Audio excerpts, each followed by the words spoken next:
afternoon, ladies and gentlemen. Can you still all hear me? Oh, thank you so very much. I think we have to start now because we have a couple of VVIPs in the house, and we cannot afford to keep them waiting. So once again, I say thank you so very much for being part of this Renewed Hope Global Virtual Conference. Once again, my name is Joseph Kolaole Adebola. I'm going to be your host for the rest of the for the next 2 hours, and with me I've got my co-hosts as usual. I've got Honorable Joseph Ogunseye Udeme Ukwe, Seun Bayiwu, also known as Boyo, and Tosin Olayinka. They will be assisting me as usual in moderating today's conference to ensure a smooth and uninterrupted deliberation. I have a news flash for all of us today. We have a very huge VVIP in our midst who graciously joined about 15 minutes ago before most of us. In a short while, I will be yielding the floor after introducing our special guest so that our special guest can introduce him so that we can enjoy a double portion today, because the VVIP would like to address us first before our special guests. So I think we are lucky today because we're having two special guests in our midst today. Thank you so very much, everybody, for being part of this this program. I wish to inform all of us that this conference is streaming live across social media, and especially on Ben TV, the first Nigerian and African digital TV channel, courtesy of its CEO, Alastair Shorty. Many thanks for your support and assistance always. And just looking around now, I can see we have a lot of, apart from our two big VVIPs that we have in the house today, we have other new and usual participants from across the globe.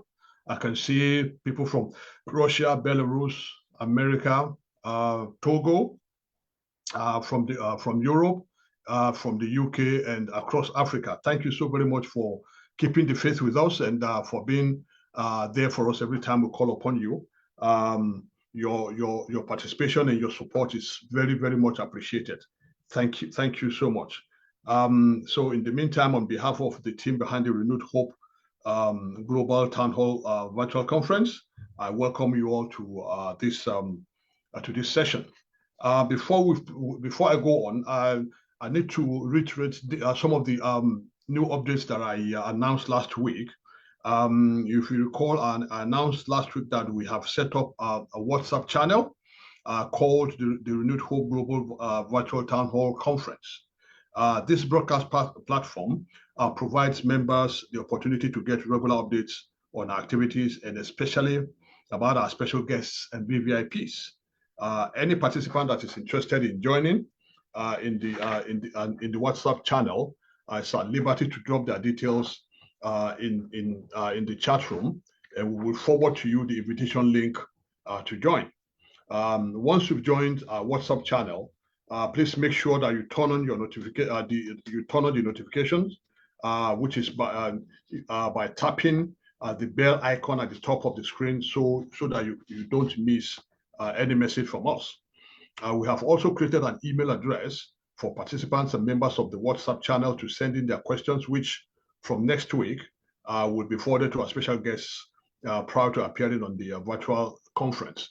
We couldn't do that this week because of certain issues that we had with the portal.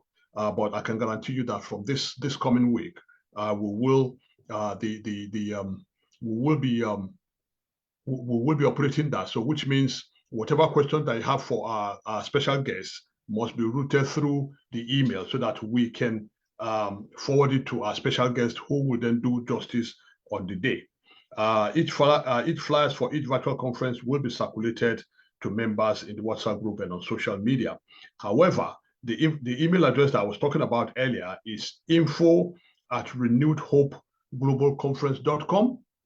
I repeat, info@renewedhopeglobalconference.com. It will be posted on the chat room for for participants to copy, just in case you need it. Again, like I said last week, even though we've not been able to actualize that, but that will be happening the next couple of days. There will be a dedicated telephone number for the same purpose of sending your questions before the conference, and we'll get the details out in the next couple of days. Today, as usual, we have in our midst another two special VVIPs. Like I said earlier on, we have a special guest for today, and we have another VVIP who has graciously joined us today and who would like to address us again. It's like I said earlier on, we are very lucky today because we're having two portions at the same time. So please brace yourself up, as we're going to have a very interesting and enlightening time here today. In the next 2 hours, we will be the special guest will be taking us through the activities, achievements, and challenges of the commission that he heads as the Director General and Chief Executive Officer.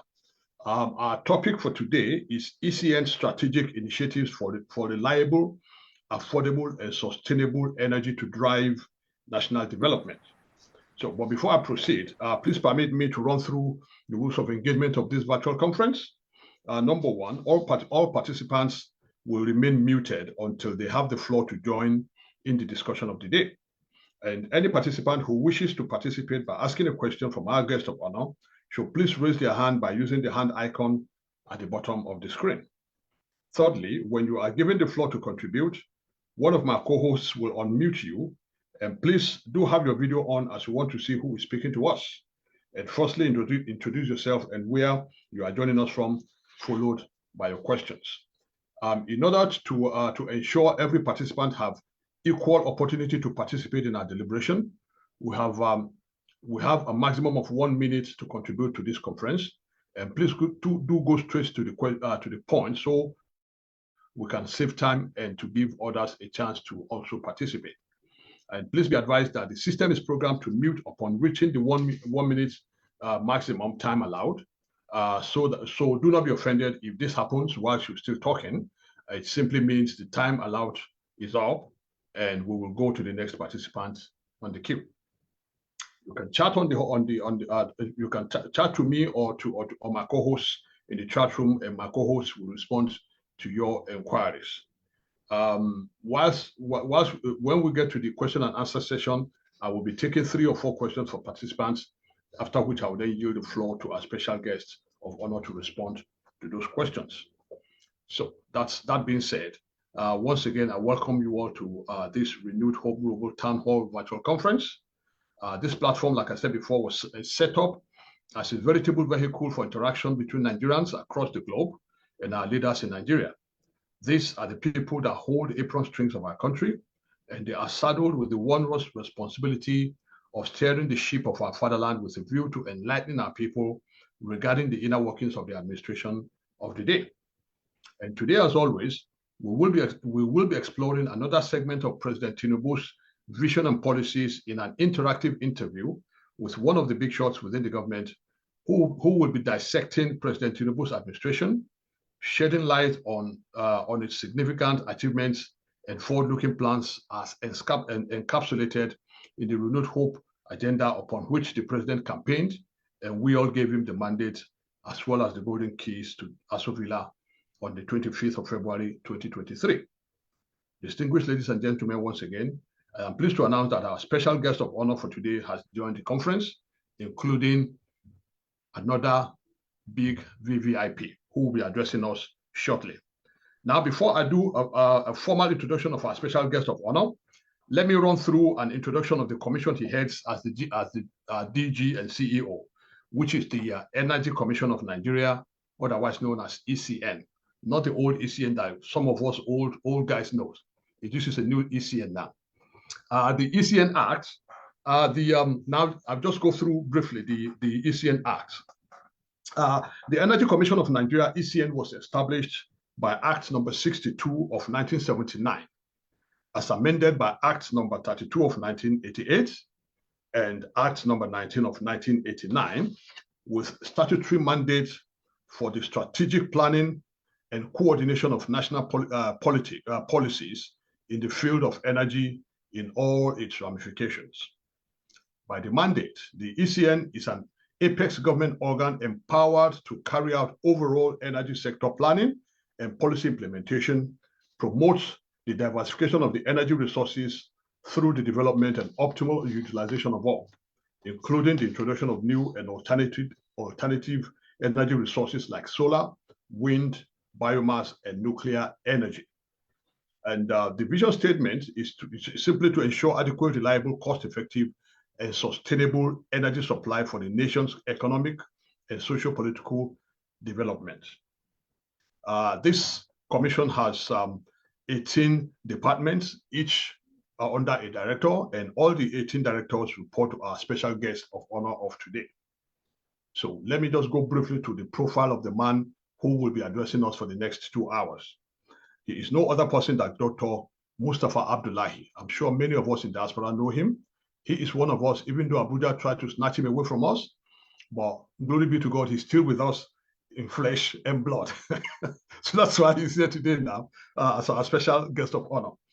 Dr. Mustapha Abdullahi is a chartered engineer who is presently serving as the Director General and CEO of Energy Commission of Nigeria. He was the special technical advisor to the Minister of Innovation, Science and Technology. After serving as the special advisor to the Governor of Kogi State on energy, petroleum resources matters for 2 successful years. He is a member of the Institution of Mechanical Engineers with proven leadership and management abilities in the areas of energy, hybrid, wind, and solar energy harvesting systems, oil spills management, engineering management, structural health monitoring, oil and gas engineering, strategic planning and research, and he is a staff of the Nigerian Upstream Petroleum Regulatory Commission, NUPRC, former Department of Petroleum Resources, DPR, with a significant experience in oil and gas, space technology, stroke research, having worked for over 14 years. Dr. Mustapha has an interdisciplinary engineering background in energy, petroleum, mechanical, pipelines, and acoustics. He gained a postdoctoral fellowship as a research associate in the School of Engineering at the prestigious University of Manchester after securing funding award from the Industrial Collaboration Fund, ICF.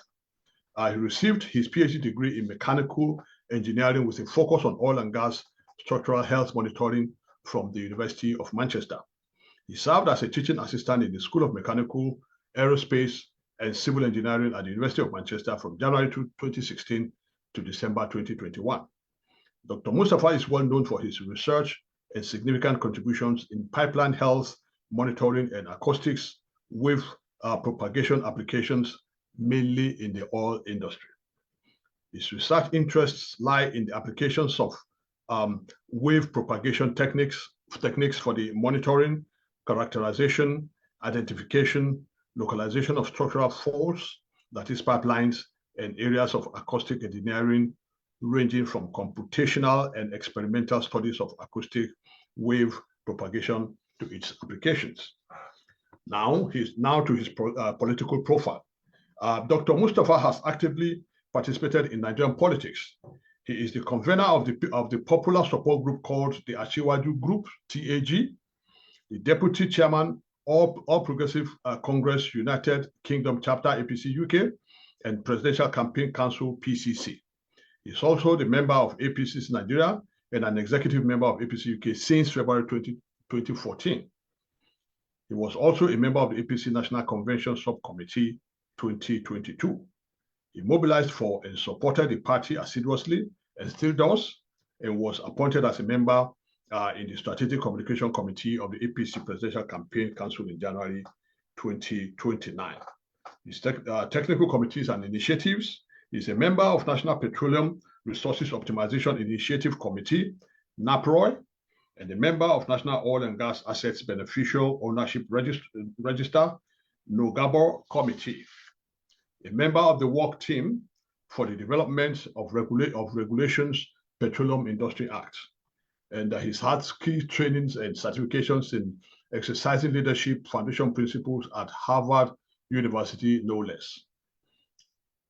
He's had a training in subsea system training, which is Brick Strait offshore. He has so many other trainings, too numerous to mention. And to top it all, he's an author who has over 20 journal papers published to date, and we are still counting. Having said that, it took my breath away for a minute there, but it has to be done. Please join me to welcome to the Renewed Hope Global Town Hall Virtual Conference, the Director General and CEO of the Energy Commission of Nigeria, Dr. Mustapha Abdullahi. You are highly welcome, Your Excellency. And having said that, once again, our main topic today is CEng's strategic initiatives for reliable, affordable, and sustainable energy to drive national development. So before I go into anything, it's like I recall, if you recall, I said earlier on that we have a very big VIP, even bigger than our special guest of today. No offense meant. So I will be using the floor to our special guest, who is his right-hand man, to introduce our special VVIP, and we'll yield the floor to him to address us as he pleases. So Dr. Mustapha Abdullahi, you have the floor now. Can we please unmute Dr. Mustapha Abdullahi, please?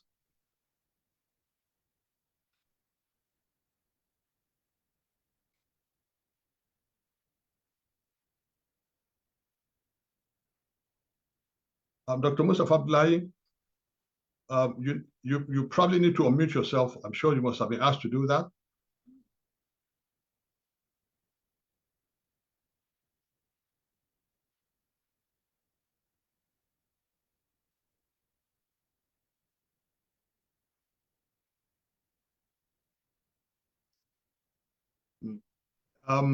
Do we have any technical issue with Dr. Mustapha now, or what?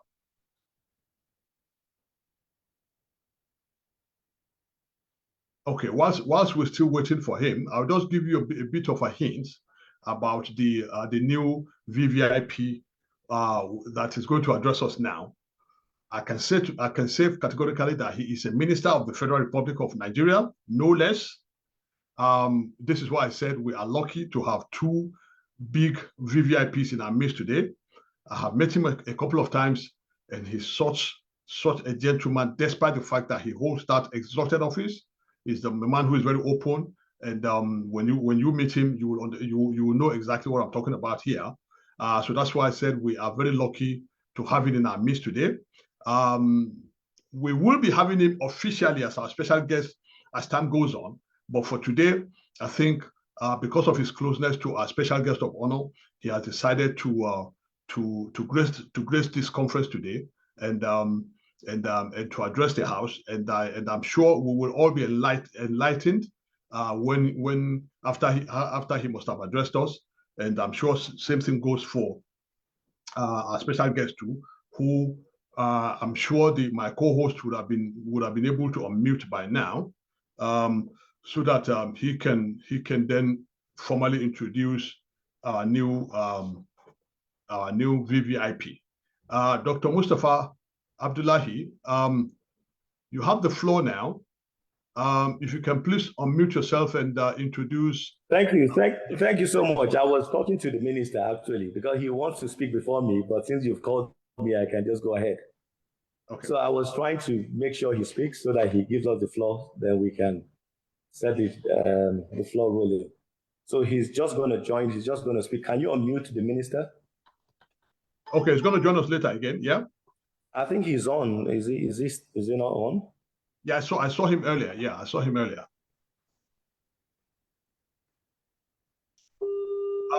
For the benefit of those my co-hosts, in case they are not aware who he is he's Honorable Minister Uche Nnaji. He joined with his name, Honorable Minister Uche Nnaji. Please, my co-host, can you please unmute him so that he can address us, please?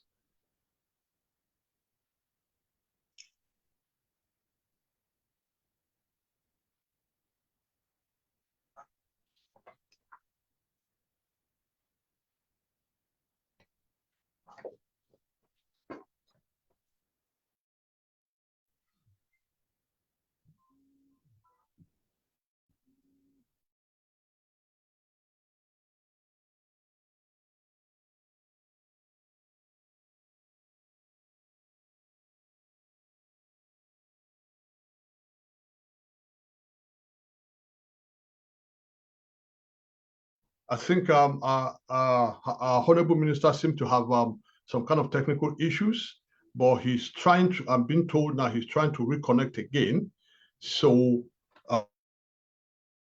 he reconnects, then we will have him on. But for now, I guess perhaps before he rejoins, I would like to go back to our special guest for today, Dr. Mustapha. So you are in the hot seat for now until the minister comes in again. So then I'll yield the floor to you to introduce it. Once again, thank you so very much for honoring our invitation to be here, because you've always been showing us that. Yeah. So now you still I think the honorable minister will be joining JK, so we can set the. I think let's just start so that instead of. All right. So let me just set the ball rolling by firing two questions, which I'm sure you're up to the task before we go to the to our members. I'm gonna ask the two questions together so that you can deal with it.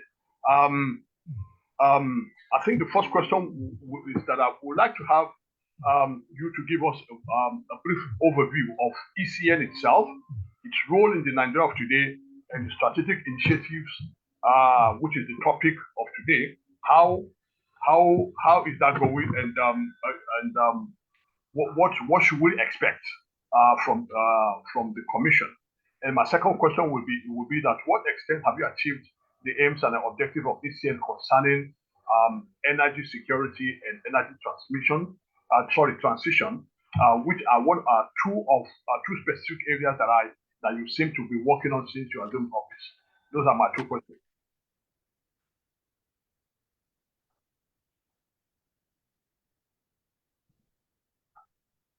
Thank you so much, JK. Can you hear me? Yes, loud and clear.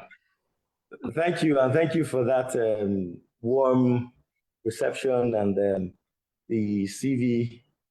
I was wondering if you're actually talking about me, but again, thank you so much. It feels so good to be here. You know, this is my home, and for me, it's very emotional because I used to join as an observer, as a participant, but I'm here today as a VIP. So it's a great privilege for me. Thanks so much for honoring me to bring me here. So to the question, Energy Commission of Nigeria, ECN, popularly known as ECN. We are a government agency saddled with responsibility of strategic planning and coordination of field of energy in all its ramifications. We stress all its ramifications. It means every field of energy, we are saddled with the responsibility of coordination of policies that drives any energy sector in this country. Whilst doing so, we are also mandated to disseminate data and information regarding any source of energy to the public. The DG of Energy Submission, that is I, which I luckily to sit on the seat, is also double as the advisor on energy to Mr. President. It will interest us to note here that Mr. President is actually the chairman of the board of ECN, and I serve as secretary. As such, part of my duty is to ensure that I give him regular updates of areas of energy challenges and solutions to energy problems that we're facing in the country. Because he's mandated as a president to guarantee energy security to everybody, every living soul in the country. Part of our mandate is also to collaborate with every stakeholders, most importantly, sister agencies, the REA, the NERC, the regulators, to ensure that we serve as a fulcrum. Because when you hear Energy Commission, you're like, okay, what are we commissioning? What is energy? So we are to sit in the middle of NNPC, of the gas company, the electrical, the power company, the regulators. We sit there to ensure we coordinate them. We are to develop a master plan and also a policy that every agency will latch on. And those master plan and policies are to be the Mr. President's eye, are to be the Mr. President's focal point. So we are to serve as the engine room of the energy agencies to ensure that we keep data, conduct audits, research on it, and give advice on the best form of energy that the country to actually embrace. Another thing that we do that is very, very important to the nation is to collaborate with the development partners. As we are very much aware, we have so many development partners in the areas of energy in the country. We have UNEP, the United Nations Environment Program. We have the UNIDO, you have the IRENA, most importantly, the IRENA. IRENA is the International Renewable Agency, Renewable Energy Agency. That is a global renewable energy agency that drives renewable energy generation of all in the world. So we are the Nigerian focal point. We serve at the focal point by relating with IRENA to ensure that we key into the global best practice, and also to ensure that all the commitments of Mr. President, especially those of the Paris Club, the Paris agreements, those of the COP, because that's one of the most important commitments in energy, to ensure that we work in collaboration with all the development partners to achieve that aim. Also, most importantly, okay, I think the Honorable Minister is on now. If you permit me to just call him to just speak on, then before we, Jacob, let's break a bit and just allow the Honorable Minister to say a word, then we can continue. Okay, you have the floor. You can introduce him now, officially. Okay, Honorable Minister, sir, we are lucky to have my own supervising minister, my boss, the person of Chief Uche Inaji in our mix today. I briefed him about this meeting, and he said, what a wonderful initiative that he would like to say a word. And fortunately, he has been on even before me. That's to tell you a serious-minded person that he is. So permit me to call our Honorable Minister to just say a word while we go on with the program. Honorable Minister, sir, you can have the program. You can have the floor, sir. Okay. Now, tell you another thing.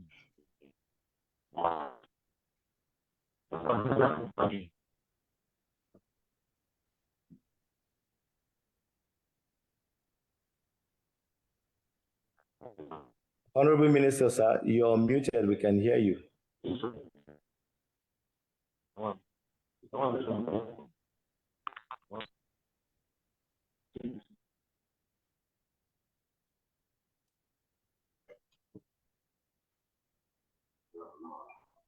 Looks like the network is playing its havoc again today.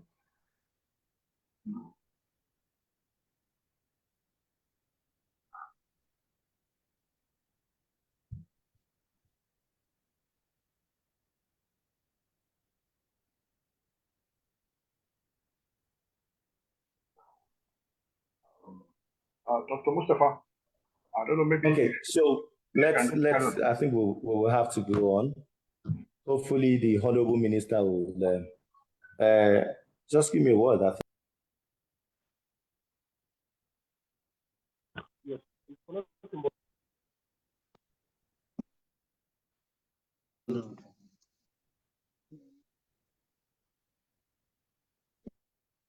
Your video is stopped. Okay, you say you can speak. Just on your video. Yeah.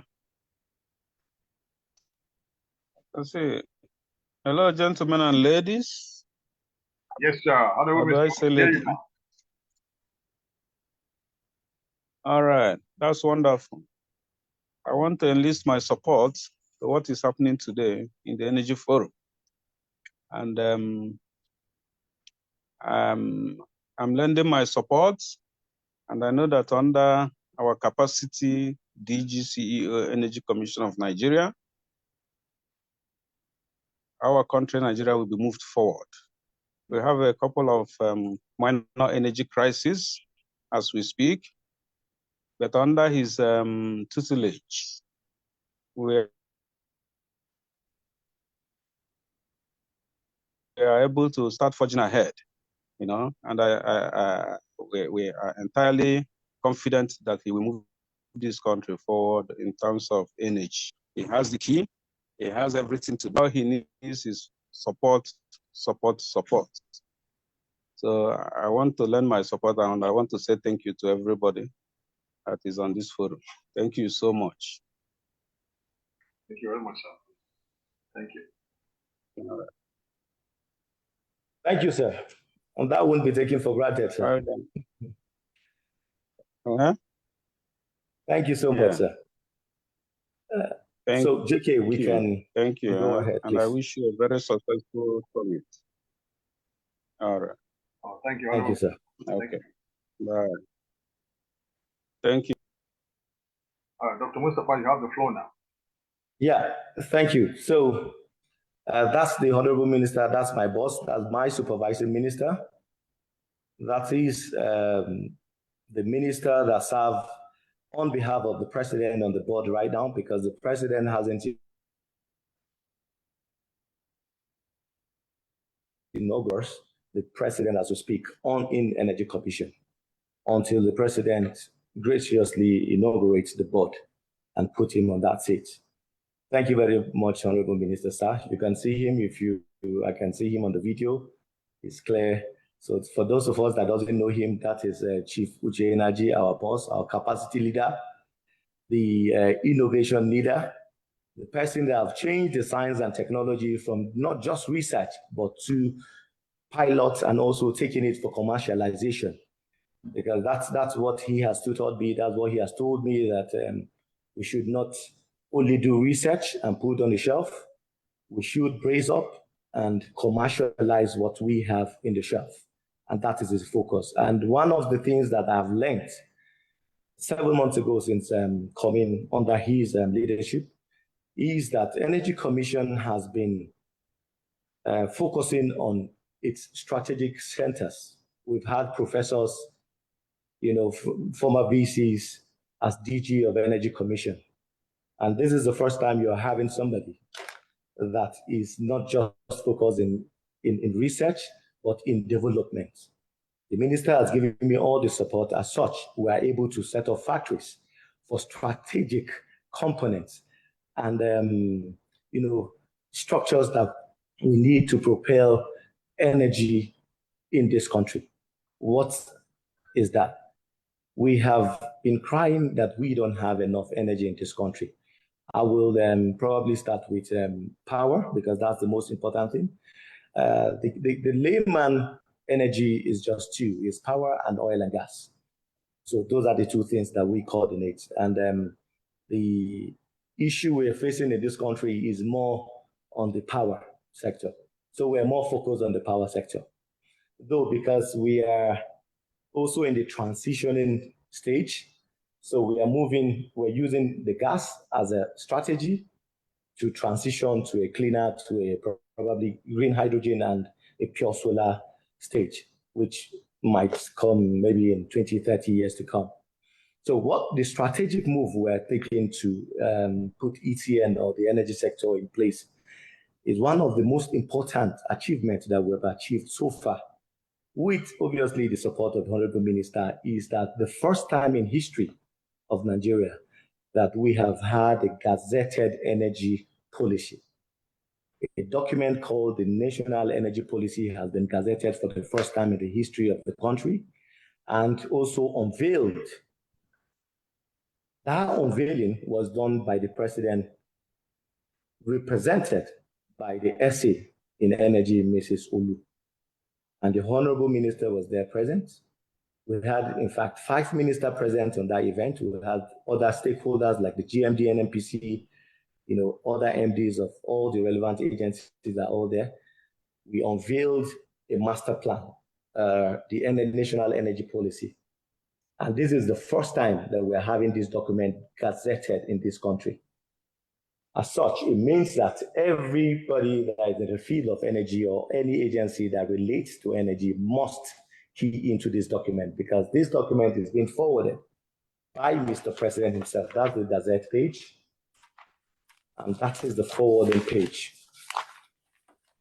You can see there clearly that is being forwarded by Mr. President himself. So that is one of the key major strife that we've had in ECN. We know that this is just documents. And documents sometimes we say they are just paper. So how do you implement this? The ECN went into thorough research and write-up and has come up with another document which was unveiled in the same day. This document is called National Energy Master Plan that spells out a clear implementation roadmap of this policy document. Because part of the issues we've seen in the energy sector is we have so much documents. But simplifying that document to our issues and roadmap to solve our energy crisis is what we are facing. So we've actually broken that policy into a simple form that gives you a direct roadmap, what we should do. How are we going to enable investors to come in to invest? Because we cannot do it alone. We can't keep generating. Our issue is not generation. And I'll tell you, our issue is not also distribution. It's not transmission. Our issue is unbundling this industry and allow other stakeholders, allow private sector to come in. How do we do that? We have clearly spelled all that in this document. And already we are getting results because since the unveiling of this document, we've had several people. UNIDO is here. JICA from Japan has come to visit me in the office that they want to have a copy and they want to key into the Mr. President renewed agenda on energy. And that is what we have done on this document. So that is one major strive for the ECN. Because there is no, I think we cannot forge ahead.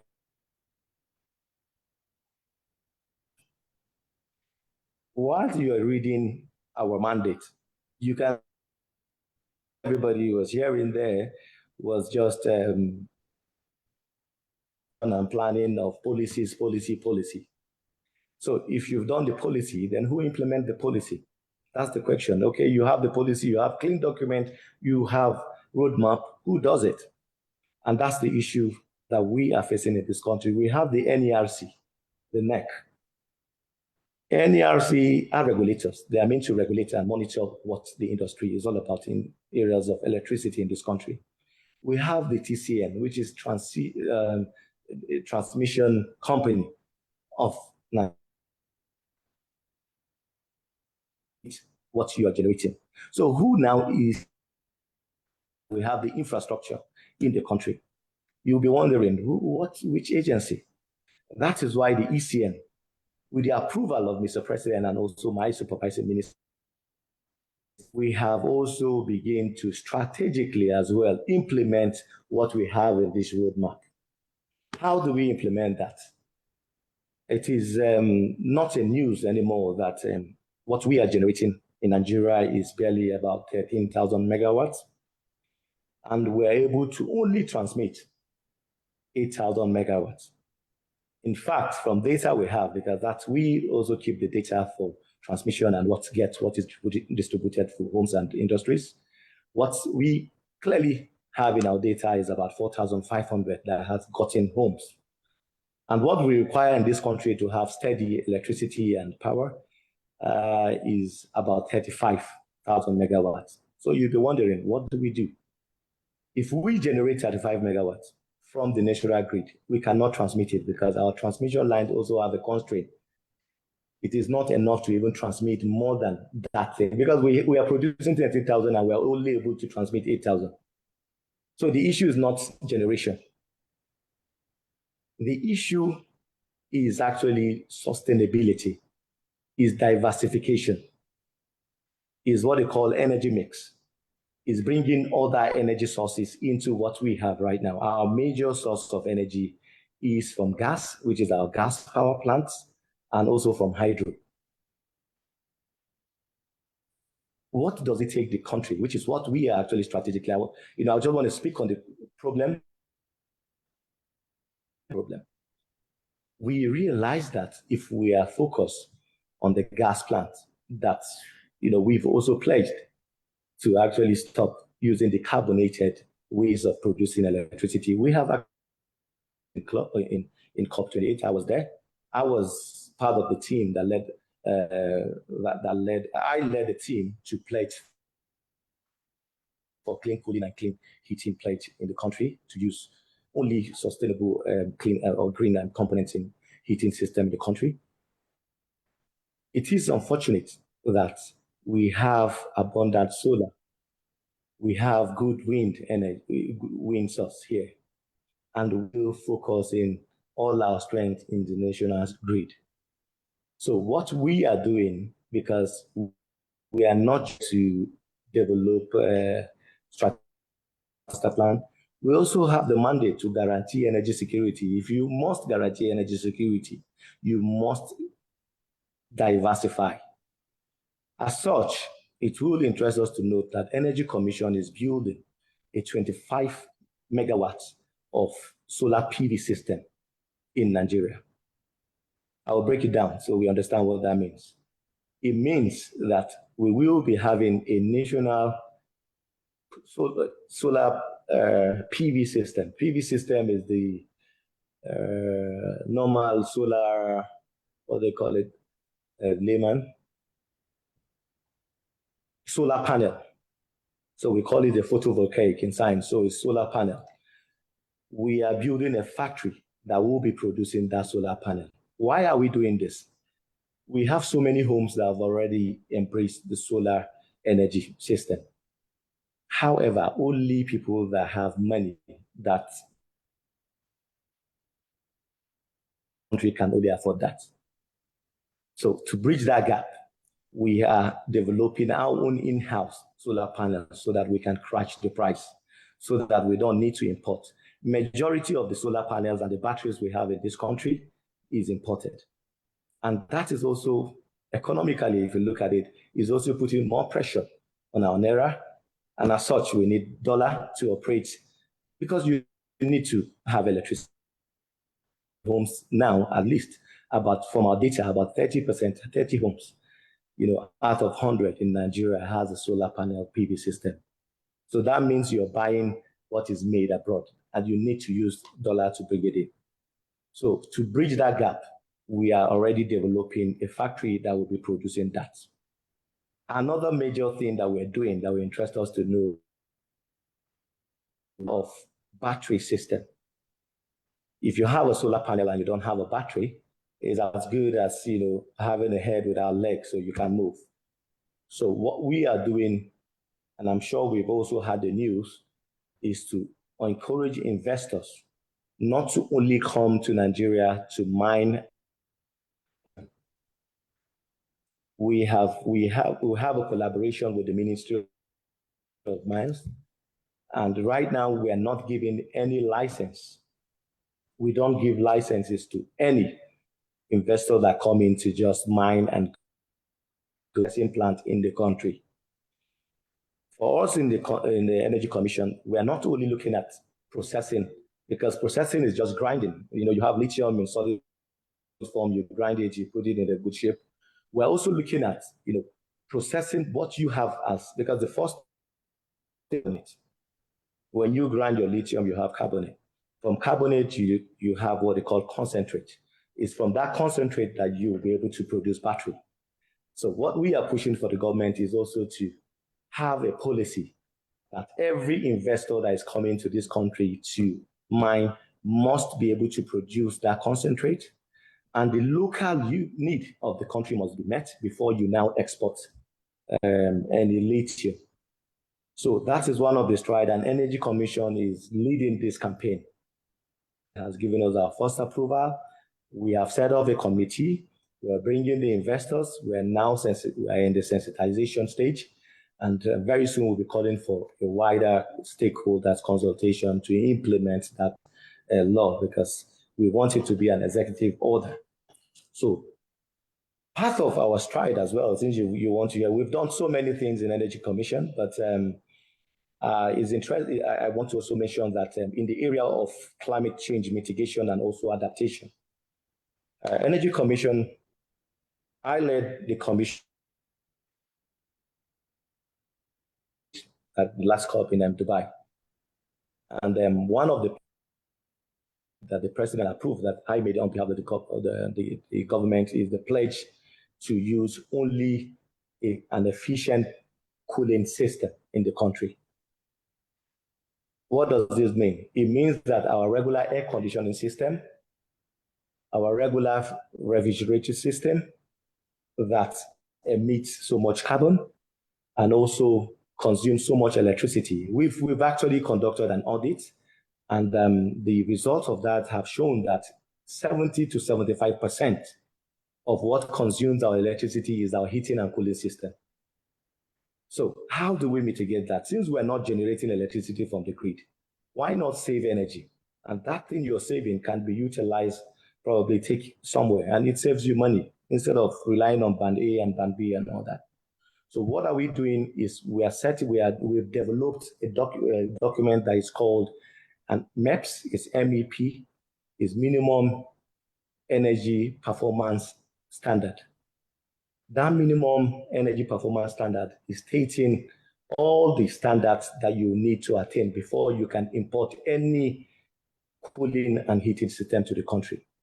And we have trained the Custom and Standard Organization of Nigeria to recognize and give them some codes and labels that they will have to put on any ACs that is coming to this country. And that AC must comply with what the MEPS, with the minimum energy performance standard.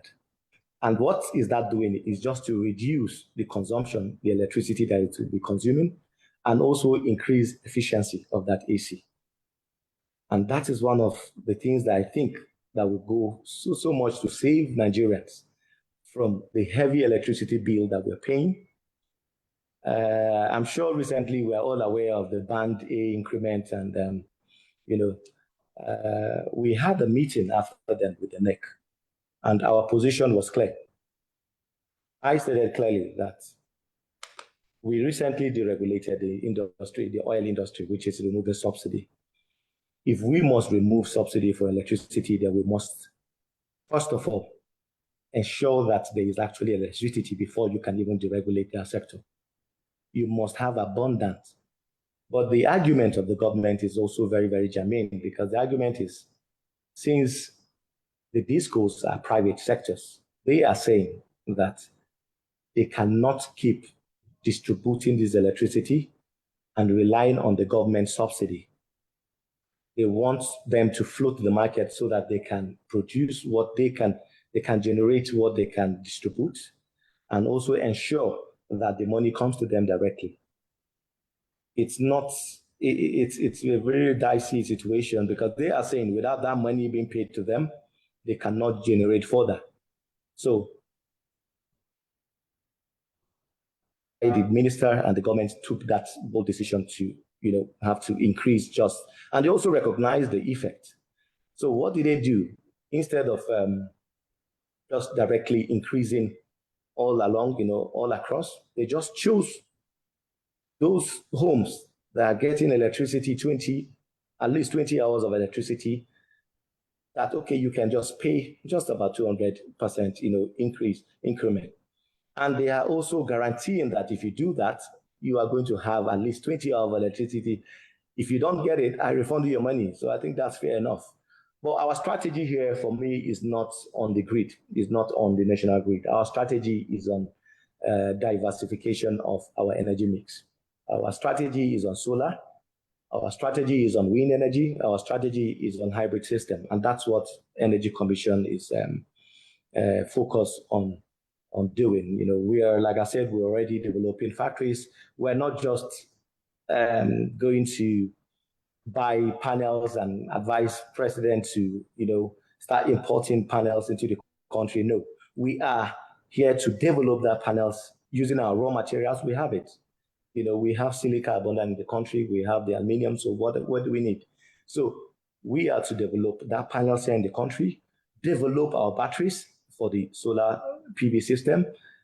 Then we can start looking at inverters as well, and before you know, the entire solar value chain is, and that is the only way you can guarantee abundant electricity and have energy security in the country. If you don't diversify, if you keep, relying on one source of energy, And I'm sorry, I don't think we're going to get it around. And we are focused on doing that, hopefully. And we have our target as well. I can guarantee you I'm here for 5 years. We've just started, and look at what we've achieved just for 7 months. Then you can imagine our panel, we are going to unveil that and start producing this panel in December. That's the target we've set for ourselves. And instead of buying, you need an average of 1.5 million naira to set up a mini solar grid, a mini grid at home. But when we start producing, we are going to be selling that for the masses in just the rate of 200,000 naira. And with that, you don't even need to connect to the grid. You don't need to rely on the PHC, and that's the NEPA, the popular NEPA. You don't need NEPA anymore. So that's what we are personally doing, and we're doing that. And we have all the support. You can clearly see the support from our budget. The history of Energy Commission, we've never had a budget, internal budget bigger than 2 billion naira. But coming here today, with the support of my minister, we have a budget of 40 billion naira. You can imagine how much percentage increase. And that's why we're able to set up this infrastructure. We are not just here to develop strategic documents like policies and master plan. We are also implementing what we are talking about. So we are here for business. I don't know if I've answered your question, but I'll wait to take more. Let me not talk too much. Thank you. Thank you so very much. I like the closing bit that you said you are here for business. Because for me, I believe that is what most Nigerians want from our leaders. Let's get the job done. And the idea that you're not just relying on the document that you produce, but to ensure that the implementation itself is being looked into. For me, that's the killer point there. So thank you so very much for your extensive exposition regarding the inner workings of your commission. I think we've got a couple of hands up now. So I will start with Dr. M.O. Dr. M.O., you have 1 minute. Please introduce yourself and where you're calling from. Then you have 1 minute to ask your question. Thank you very much. Can we please unmute Dr. M.O., please? Okay, awesome. This is really very commendable, all the things they are doing, because energy is, the source of industrialization any country can have. Anyway, one thing is, how can we get the copy of the master plan that she showed us, in diaspora? And I want to know how people can get, have an access to solar energy, like people in the remote area. Where can they go to apply to get solar energy? Thank you so very much. JK, can I jump to that? Maybe we'll take it one by one, or do you? Okay, then. Okay. Yeah, if you want to jump on it, yeah, fine. Okay, so because the document, I don't know if because this document is a gazetted document by the Nigerian Gazette Office. Hmm? It makes there's a bit of a security. It's a secure document that cannot be duplicated by e-copy. It's our document, we have the soft copy, but it's gazetted already, so it has to go like this. So what I can do, if I know where you are talking from, if it's from my constituency in the UK, sorry, I can't hear you, you're muted. So if we can, I want to believe that majority of the guys here today in this meeting, sorry for being biased, they must be from the UK, majority.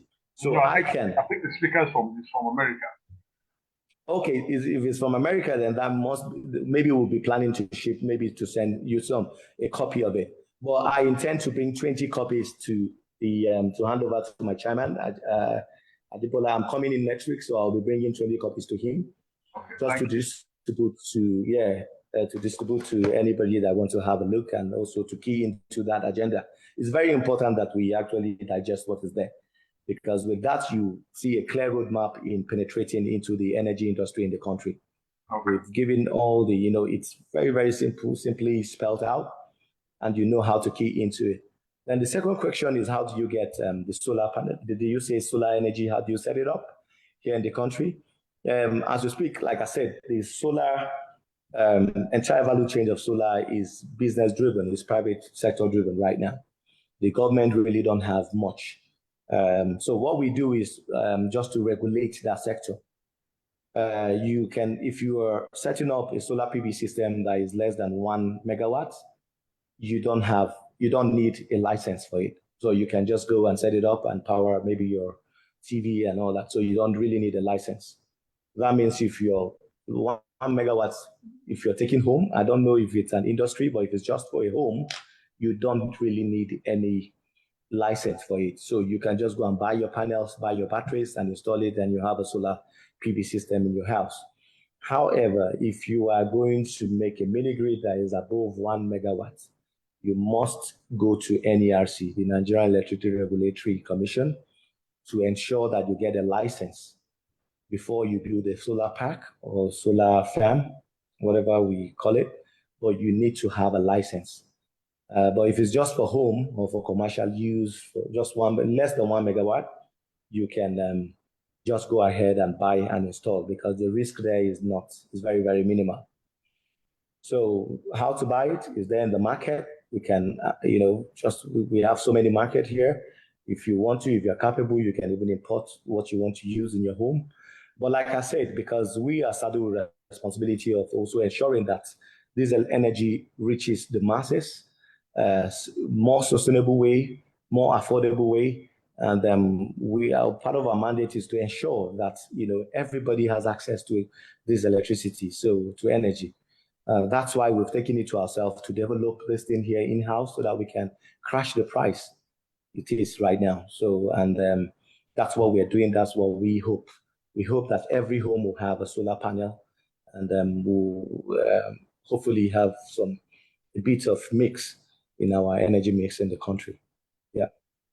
Thank you. Thank you so very much for that. I think because of time factor, I would like maybe we'll take 2 or 3 questions so that just answer them all at once. Next in line will be Michael Williams, while Dr. Samaila Buda should be on standby. Michael Williams, you have the floor now, sir. I'm Michael Williams from Cheltenham, UK. Where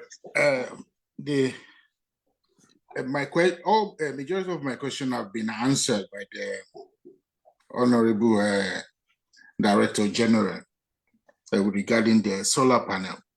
But my contribution is, the English system and so on. Why can't considered state to generate their own electricity, and also to give some subsidies to people of lower income, so that they can, when everything is set and we start producing our own in Nigeria, then they be able to get some government subsidies that they won't have to pay back to generate the electricity. When the electricity is on, that means there'll be more people coming to Nigeria to do investment, and also water will kick in afterwards as well once everything is in order. But I think grant to encourage people to go solar would be so ideal. While we're dealing on the other one, like the windmill and the other set of electricity. It's just my own view. It's not an order. It's just my own contribution. Maybe you can think on that. Thank you. Thank you very much. I think next in line is Dr. Samaila. Did I pronounce that name right? Yes, sir. It's right. Okay, thank you very much. First of all, I want to commend my DG because I'm his staff. I'm his Deputy Director at Sokoto Energy Research Center. Okay. Actually, I also know him since our days on AP's UK social media handles. And DG, I want to commend you for the successful launch of this first gazetted national energy policy. And we in the centers, one of the centers under Energy Commission of Nigeria at the universities, we are pioneering research. We are doing also research in photovoltaics. When you talk of photovoltaics energy, you have to talk about Sokoto Energy Research Center, because I think in Nigeria, as a whole Nigeria, we are the one who started this photovoltaic energy system in Nigeria as well. And locally, we are also under Energy Commission of Nigeria.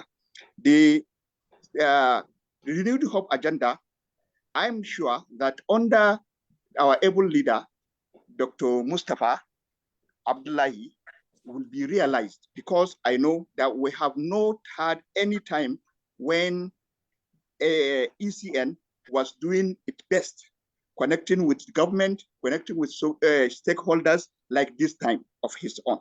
We are very grateful that he has the wherewithal of the know-how of the energy policy and implementation in Nigeria.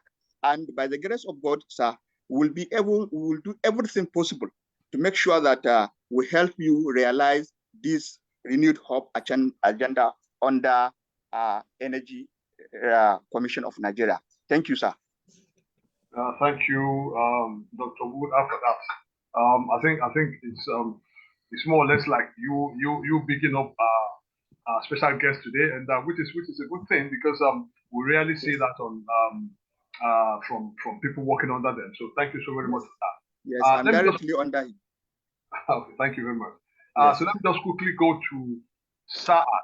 Saad, please unmute yourself, and you have 1 minute, and your video on, please. 1 minute.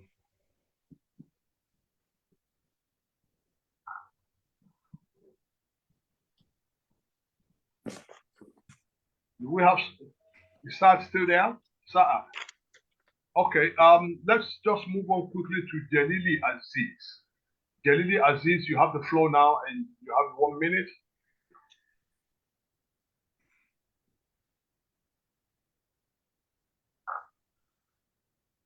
Jalili Aziz, you have the floor now, please. We can't seem to hear you.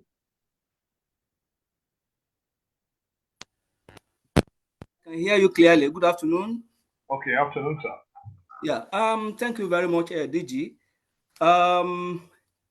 First of all, I'm happy to hear that one of my questions has been answered in terms of when the solar panel will be available on market, which is December. However, I have one problem around that. When I say I have one problem, I understand sometimes we understand that the Port Harcourt refinery will probably be on last December, but when that didn't happen again, there was no kind of communication to the people.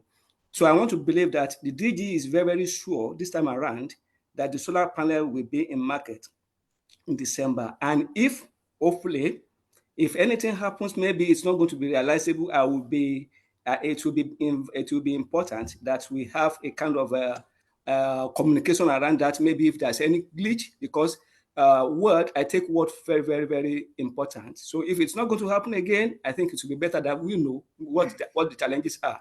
Because for me, thank God, I mean, with the help of God, I have a very small home in Nigeria. I'm speaking from UK, and I'm hoping, and I'm already planning to get a solar panel from here in UK.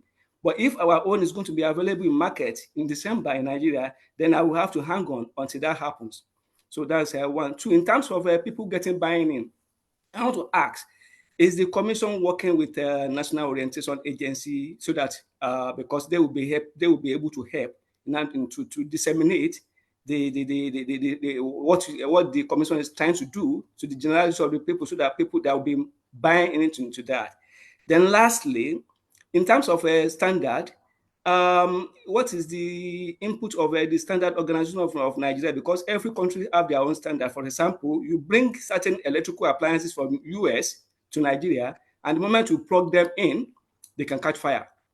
So do we have our own standard as to what? Okay. Europe and Nigeria is the same. All right. So thank you very much, and that's my contribution. Thank you.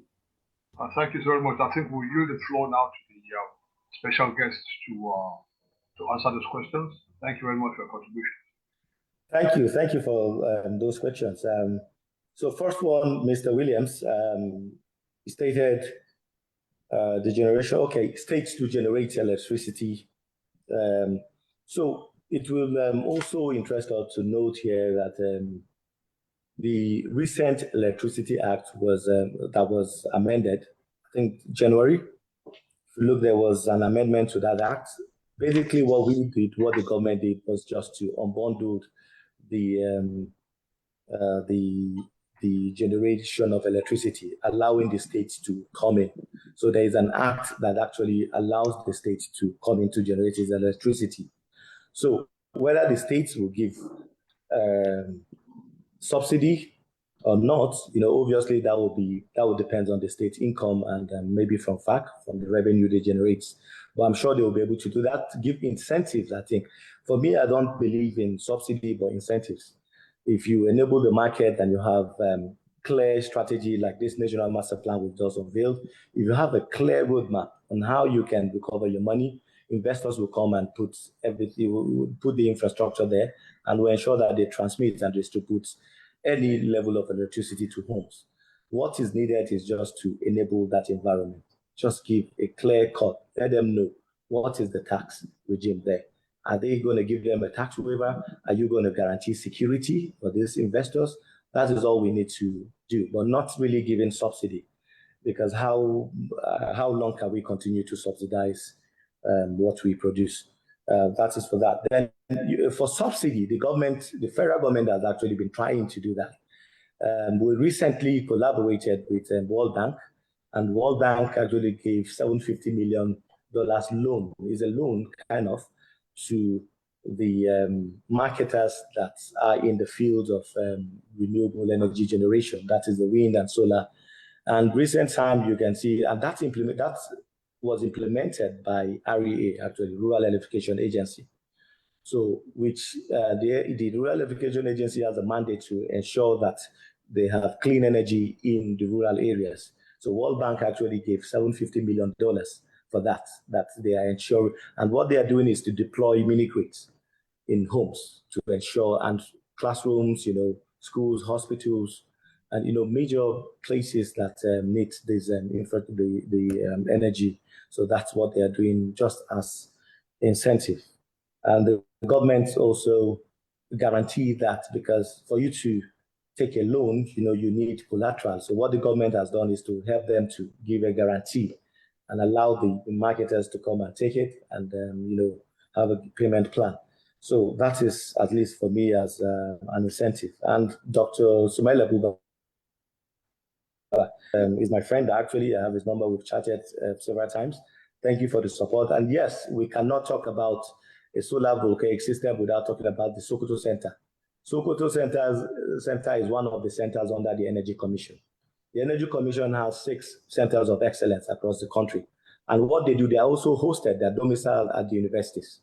What they do is to research in areas of energy and develop these components and ensure that commercialization also rolled on. So the Sokoto Center has been doing very well. They have a pilot solar PV system there that produces 5 megawatts of solar panel, which is about 500 panel, I think, in a year. So I know that is not enough, but yes, that's the pilot stage. It's just for research and then, to do some small scale production. And that's why we are here to upscale, to build a mega one and we're not just building in one station. Our aim is to build it in each geopolitical zone. So, but we have to start from the center, which is Abuja, which is what we are trying to do. But we aim to have that plant everywhere across the country. And that will crash the price. That will also send signal to all the marketers, instead of bringing this solar PV in, why can't you just buy it? Because you have it. It's going to be very cheap. So that's what we're doing in this area of solar volcanic cells. So Mr. Aziz talked about Port Harcourt refinery. Yes, Port Harcourt refinery is due. What the GMD said then was, I know he keep shifting the goalposts, but I also believe that, bringing those refineries to function is not something that is that easy. For me, I would have advised him, if I'm building a refinery, I will not give you a date. The date I'm giving you, I'm not envisaging bringing this PV, starting building this PV in December. I know I'm going to bring it to market before then, or based on prediction, and I've also added some tolerance, that's why I said December. So maybe the NNPC haven't factored in some, because sometimes most of these components to bring that refinery to life, you have to bring it in and you have to consider logistics and so many other factors. I'm sure that's what is delaying the refinery. But we have Dangote refinery, which is brand new, and that for us, that's the game changer, because that refinery is the highest, train refinery in the world. To produce 650 barrels of oil, that's going to be the biggest in the world. So that's what we are waiting for. When it comes, we don't need to worry about the subsidy removal anymore. I'm sure it's going to crash the price. And we're not only looking at that. Remember that Mr. President is also diversifying. He's also looking at other options. CNG is another option. We're bringing CNG in. The Energy Commission is promoting use of EVs, electric cars. If we get the battery right, if we start producing battery, then we can have EVs cars, Elon Musk and all that will come to this country and start producing cars. But we need to have all this infrastructure. We need to have the charge stations everywhere. We need to create that, infrastructure before we start producing. If we just go ahead and start putting factories, we might not get it right. So we have a roadmap also, and those are all stated in this master plan, how we can get to net zero in 2050 and all that. So it's all here in the master plan. Another thing that was said is the PV to the market. Yes, I'm sure about the time. December is December, maybe even earlier than that. And if that's not going to happen, yes, we're going to communicate and tell you why. It's already in the market, like I said, but we're only producing just about 500. But we're just upscaling. So for us, it's something very, very doable. Solar panel, I never knew we would need solar panel in the UK. Well, I heard you saying you are trying to deploy. Oh yeah, that would be surprising if you need any solar panel in the UK, because I think we have more than stable electricity there. I have a home there, so I'm talking from experience. Yes, we are working with not just NOA, not just with the Nigerian Orientation Agency, the National Orientation Agency. We are working with all the news outlets. The last unveiling we did and the last event we had channels, we had the mainstream media, we had everybody there to pick this news to share. And I'm also going to TV station. I was in NTA, I was recently in TVC, I was in Arise to speak on all these things that we're doing.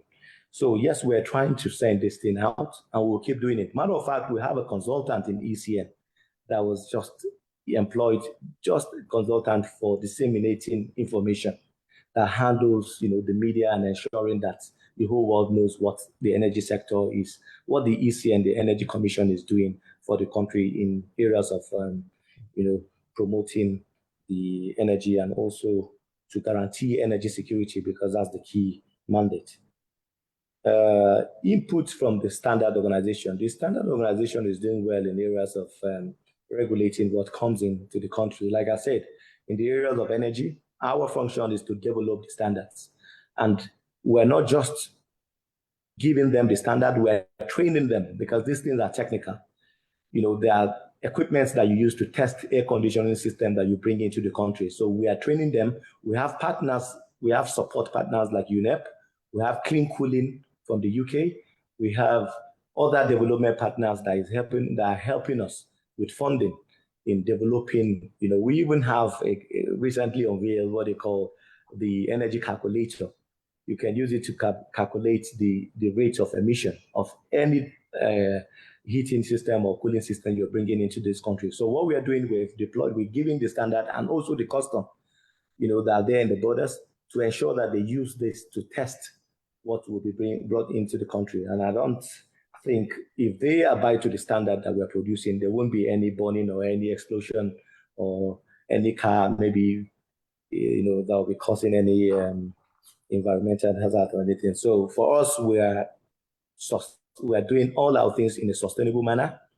We aim to go fully green, but we've also committed, we've signed that document in COP.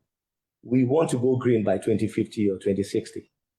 Matter of fact, we want to reduce global warming to 1.5 degrees as well. But we all know that science is clear. For us to reduce global warming to 1.5 is not just by saying you want to, mitigate or you want to reduce global warming, what do you have to put in place to do it? And that is what we are doing by setting up these plants and ensuring that everybody goes solar, go green, you must increase your renewable energy generation. We cannot stop producing from our gas that we have in abundance, but gas is strategy for us. We can actually produce electricity using gas in a clean way. And how do we do this? By what they call CCT. We can capture the flare and take back, carbon capture technology. We can do it. We can we can use our gas judiciously without messing up our environment. So we are not ready to say we'll close our reservoirs and go green fully, start using solar system. No, because we have this thing as our source of, matter of fact, this is our source of income. Our crude oil and gas is our source of income. Majority of our earnings for the country is from there.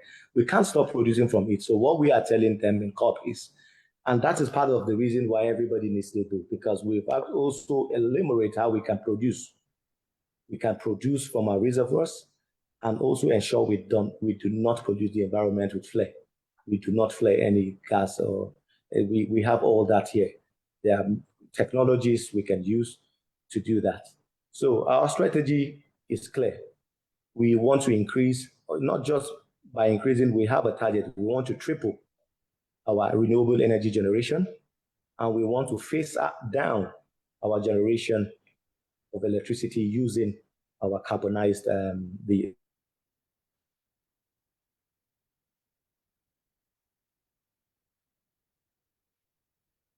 gas. So, and if we keep this on anymore, maybe we just have to pipe it and send it out without need to use it for our production. So we have all that strategy and master plan all stated here. Thank you. Thank you so very much for answering all of those questions, sir. Now we've got Jacob Ogusheye on the line, whilst Galaxy A12 should be getting ready. Jacob Ogusheye, you have the floor now.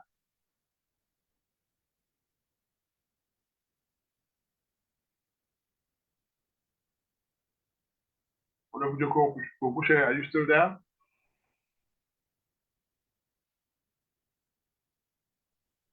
Yes, I'm here. I'm just waiting for me to be unmuted.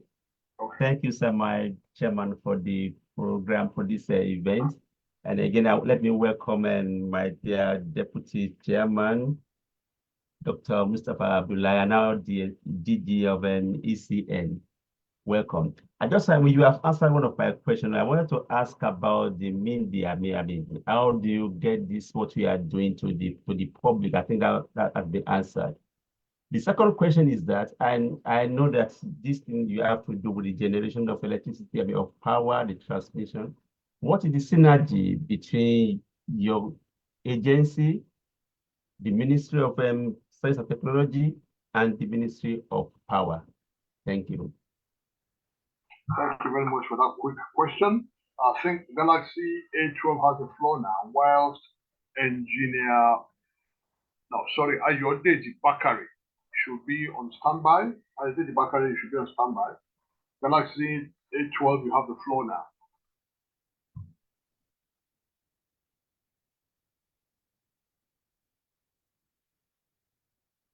Galaxy A12, can we unmute him, please?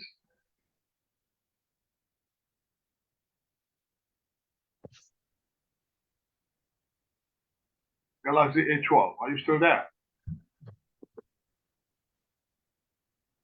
Okay, let's move on swiftly to Ayodeji Bakari. Ayodeji Bakari. You have the floor now, sir. Ayodeji Bakari. That's fine, sir. Good morning, everyone. Good afternoon, good evening, everyone. And thank you once again for organizing this program. I do not have questions. I only have comments and concerns. And this is going to go directly at the DG of the Energy Commission of Nigeria. Firstly, I think it is unfair as we really put a lot of pressure on renewable energy when Africa as a continent itself has a blueprint of less than 3% to global warming through carbon emissions. And when we begin to put pressure on ourselves this way, we are stifling our growth when we're looking at it from an industrial and manufacturing standpoint.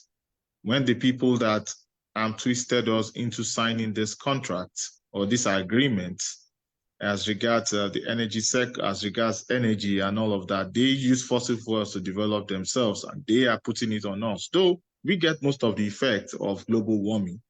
But at the end of the day, I think that we should cut ourselves some slack. Secondly, I would say I would suggest that the Energy Commission should be looking more into how will energy contribute to, or energy conservation or energy optimization contribute to agriculture. Since I joined, I never heard a word on agriculture. So it's like agriculture is one of the key problems that we have in Nigeria today. And we're looking at optimization, we're looking at upgrades, we're looking at updates, we're looking at consistency. And if we're looking at all of this, it's like, how do we help agriculture through our energy program, through our energy programs? So I'm thinking that because food inflation is almost at 40% today. So these are like low-hanging fruits out there. So when we are doing all of this, because I'm hearing solar panels, I'm hearing all of this, I have my own bias towards all of that, because it's more like we're trying to enrich some other people that are pushing away from fossil fuels, getting their stocks all high and all of that. Africa, Nigeria especially, is not ready for that. In my looking at all of the energy stats and everything, I didn't introduce myself very well. I'm a manufacturing engineer by practice here in America. So all of the things that you are saying and everything, I understand to a very high degree. And I've produced electricity for 3+ years in one of my previous jobs. So I understand all the things that you are saying very well, our DG, Honorable DG. So I'm suggesting, or I'm just making comments, that the focus should be more on the things that we can achieve right now, things that we can see. We are experts, yes, but the common man is not an expert. The common man is the person that can actually tell you how he or she is feeling. We are all on the same boat. We're all on the same page. I'm an APC guy, thoroughbred. I support everything that we do, but I'm thinking that that is where the focus should be. There are a lot of conversations, but because of time, I'll leave it this way. There are a lot of steps and a lot of ladders that I can recommend. But thank you very much. Thank you, everyone, for your time. Long live the Federal Republic of Nigeria. Thank you.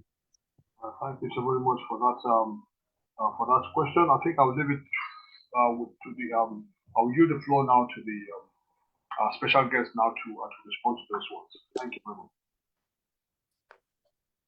Thank you, and thank you for those comments. Jacob Megusaya, our Capacity Publicity Secretary, good to see you here today. You asked that how to get the strategic documents and this information to the public, and I'm sure you've listened to your answers already, that we are doing that through the mainstream, and also I've also made some commitment here today that I'll be sending some copies of this master plans and any other strategic documents that we have in ECN. I'll be sending it down to maybe 20 of our participants here today.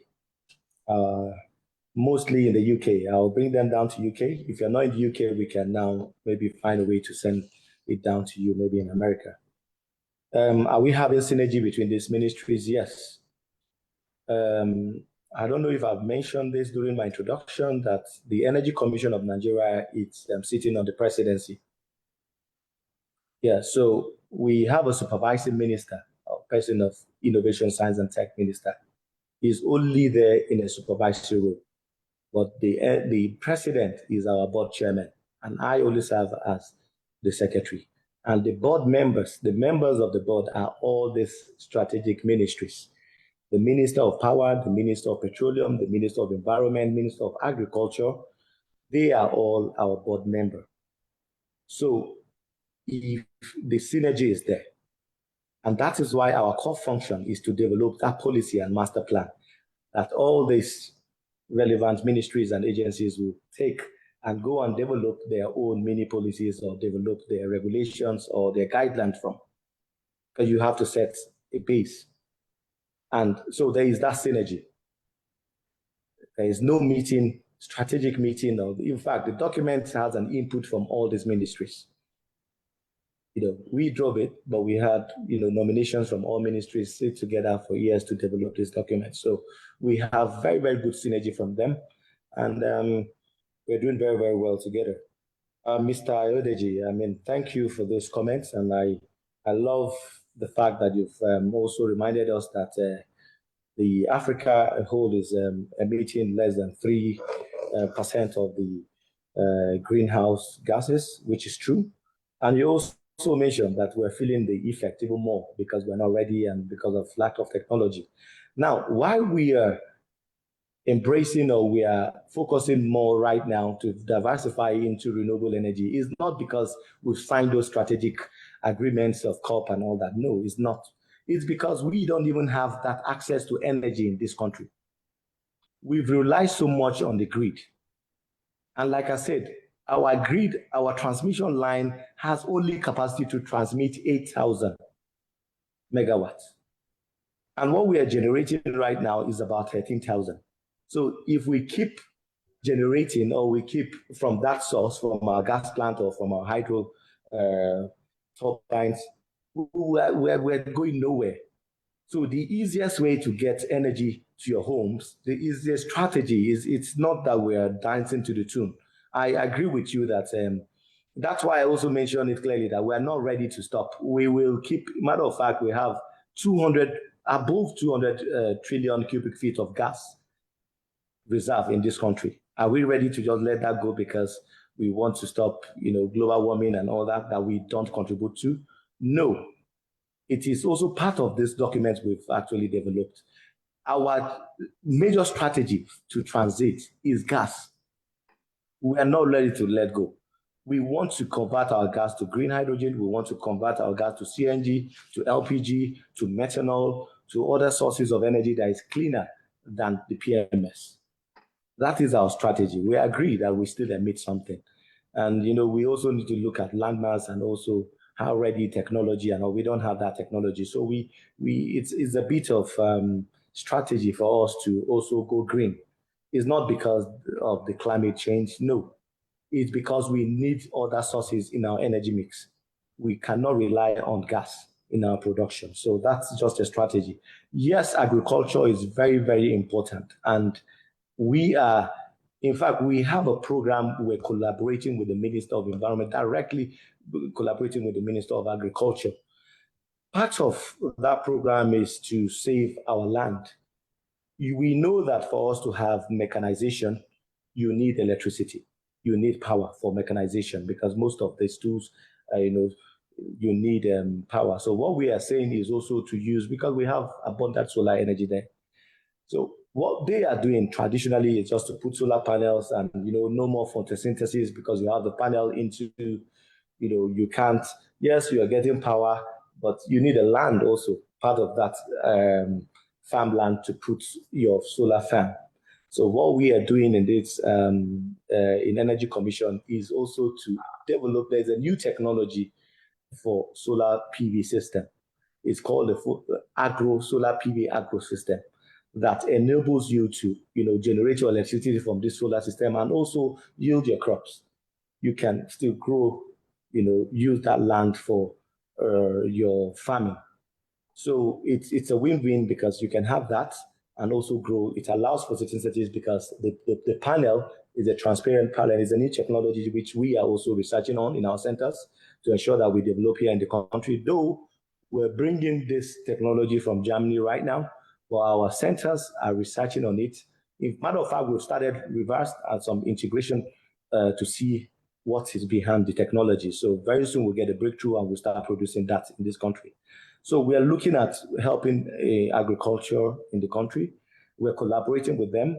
We're giving our advisory master plan.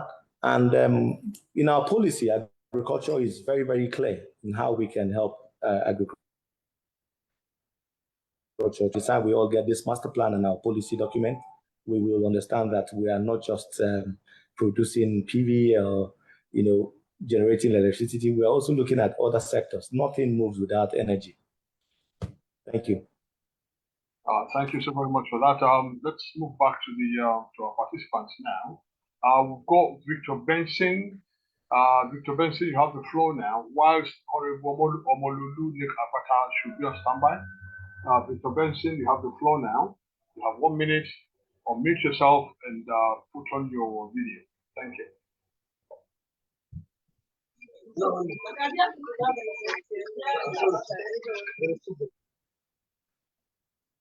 Hello.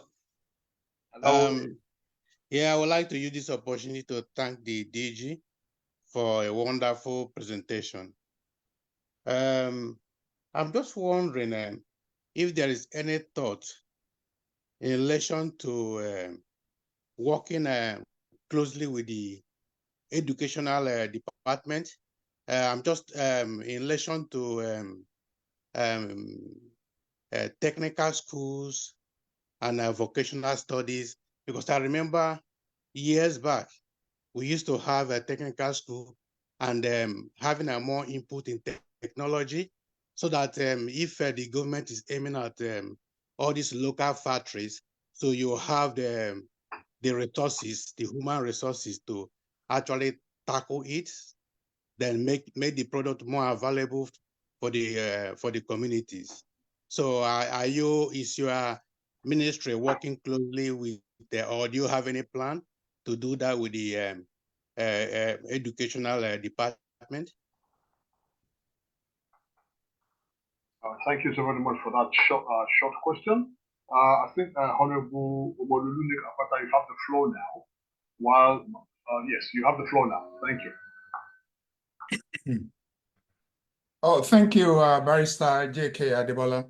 Thank you, DG, for all you've been doing. It was just last year, May, that through Honorable J.K. Adebola that I met you in Abuja.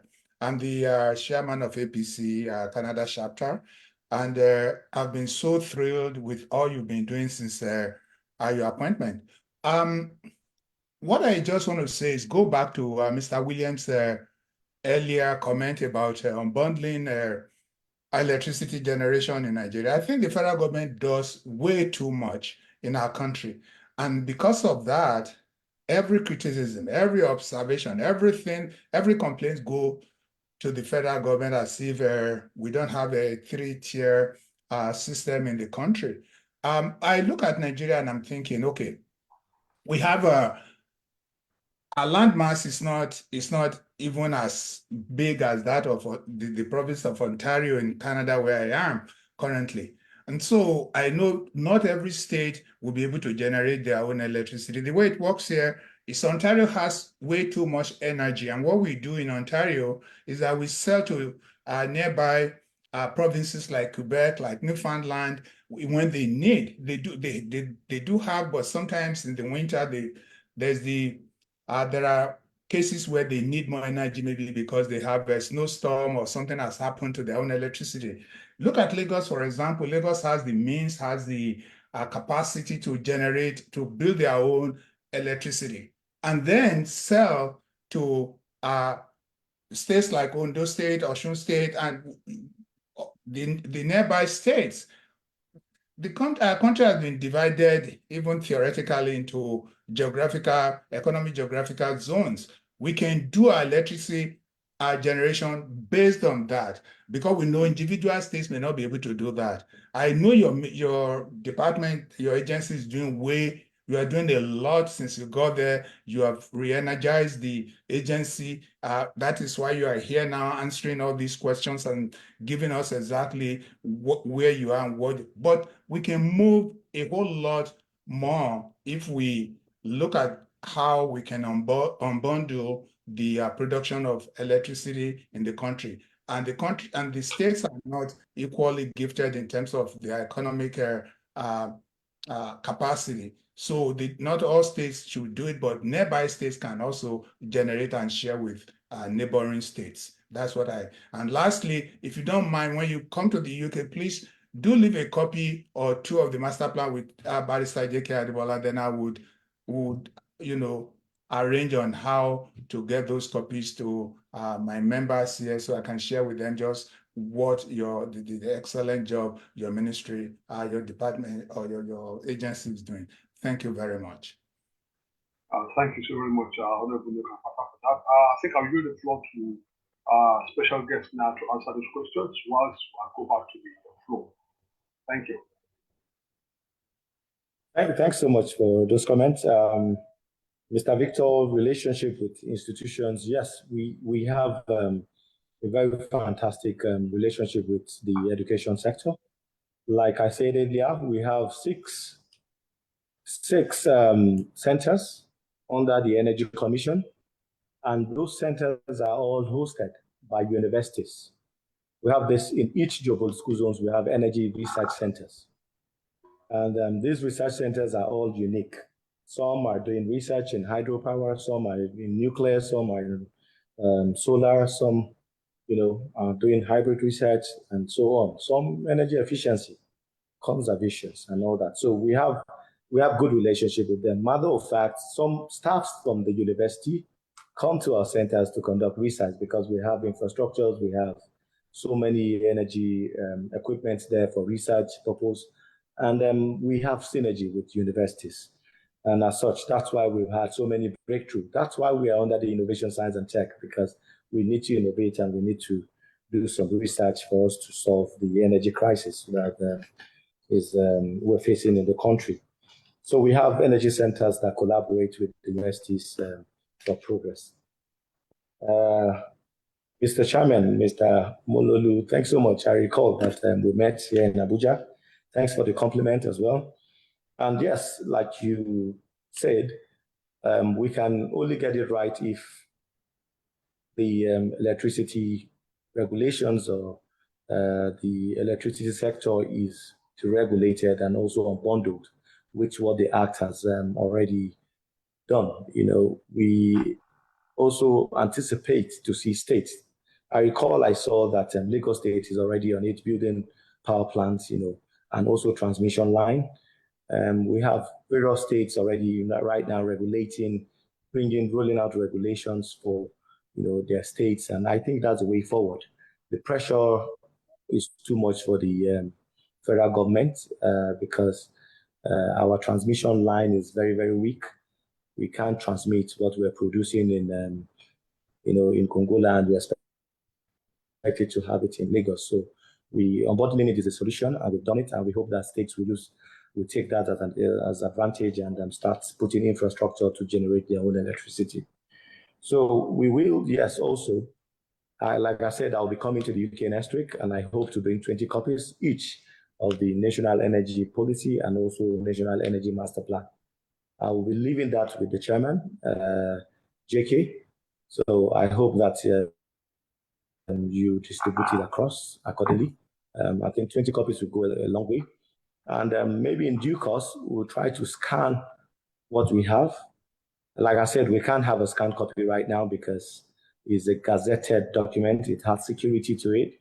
So we can only use what we are given from the Gazette Office, Federal Government Gazette Office. Luckily, we have few copies, so we'll be bringing down a few copies to the UK by next week. And if you need more, hopefully we'll get more. So thank you. I hope I've talked through everything. You've, yeah, JK. Thank you so very much for that. We've got only 20 minutes to go now, and I've got 1, 2, 3, 4, 5 hands up. And I will go for the first 3 now and the last 2 later on. I think next in line now is Mezi. Mezi, you have the floor now. Unmute yourself and you've got 1 minute. Thank you. Hello. Good afternoon, good evening, ladies and gentlemen. I want to say kudos to the Power DG for the good works he's doing from his agency. I wish this is the how all other agencies and parastatals in Nigeria will pursue their mandates. Will go a long way with that. But most of my questions had been answered, but it bordered, let me just say, it bordered on the timeline that he was given, because from the presentations that they've been making, all I was hearing is about research, and then I have not heard where they said we are test running. And he's given December, though he has also said there will be adjustments. There are adjustments he will make us know. So I expect that probably there should be a timeline for the products, either the panels and the batteries to be test run within, after which they will say, okay, now it is certified that we can roll with it. Yeah, because we know what happens in this country is most times people give deadlines, and then the deadlines when it gets there and they said, oh, there are either glitches or the products are not yet ready and all that, or maybe when they now roll it out, it doesn't meet the required standards. So that is my question. And I would say, please, when you get to the UK, please do leave copies for me too. Thank you very much. Thank you very much. I think next in line is Abdullahi Yusuf. Abdullahi Yusuf, you have the floor while Awad Sadi should be getting ready. Abdullahi Yusuf, you have the floor now.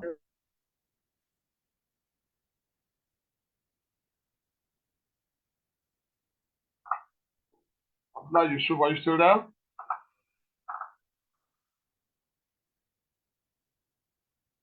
Abdullahi Yusuf. Yeah, hello. Okay, yeah. We can hear you. Thank you very much for giving me this wonderful opportunity to speak. My own is a question. I am from Borno State, and I want to know what can the Energy Commission do to reduce the cost of the solar power, solar power, so that our local communities here can benefit from them, and how can the commission in a way collaborate with the state government that is across Nigeria, so that the cost of this solar power can be reduced for the benefit of our people, because most of our communities here in Borno State are not linked to the national grid actually. There are some local governments that since their creation up to today, they have not been linked to the national grid. So what can the Energy Commission do, maybe in collaboration with the state government, so that these people can have the benefit of this solar power technology? Thank you. Thank you so very much for that question. I think Lawal Sani has the floor now. Yeah, before we go back to the DG. Lawal Sani, you have the floor now. Okay. Good evening, everyone. Thank you for giving me the opportunity. My question, it has to do with the solar photovoltaic production the DG mentioned. I remember Naseni once mentioned that they are also producing solar panel. But what I get to realize then, when I was in Nigeria, they are actually assembling, because they are buying the cells, cutting it into shape, then packaging it. So now the DG said that the Energy Commission will be manufacturing photovoltaic cell. I want to get to know clearly, are they manufacturing from the onset, that is from the solar material, then to the assembling stage of the cell, or they are also, because I know the issue of, I'm into the area, I know the issue of solar photovoltaic. It has to start from the material itself down to the shape of the photovoltaic and different range of the ratings. So I want to, that's first question. Second question, I know this master's plan has been existing since the time of previous DGs. I don't know what the Energy Commission is doing with respect to distributed energy system. That is, since we're advocating for these general renewable energies, either wind or what have you, is there any plan that where the Commission will come in assisting those that will be able to generate, maybe to some extent, then also, is there any support given to them? Because I know in that aspect of distribution generation, the issue of even pit-in tariff. where if you can generate more than what you can use, you can sell the remaining to the grid. Is there any? Thank you so very much. It looks like the time is up for that question. I think I'll yield the floor now to the to our special guest now to answer these questions. Thank you very much.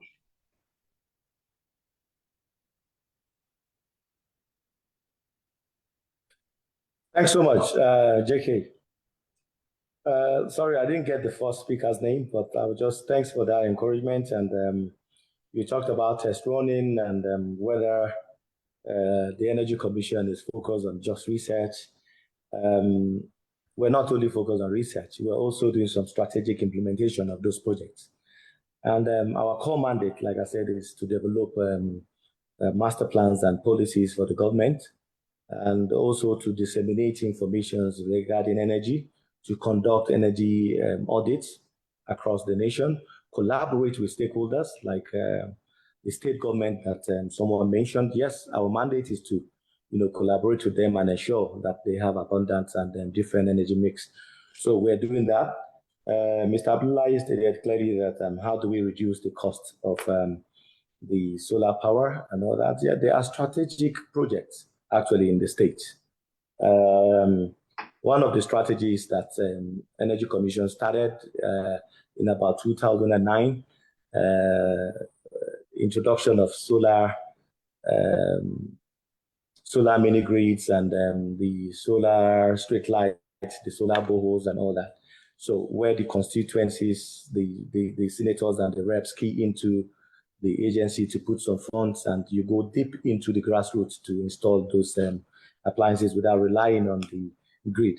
So there are a few projects actually going there. Then the REA is another strategy. The Rural Electrification Agency is also an agency of government that is saddled with the responsibility of ensuring that they go deep into rural areas to ensure that they have the energy using renewable energy sources, obviously. So there are a few bodies that handles that.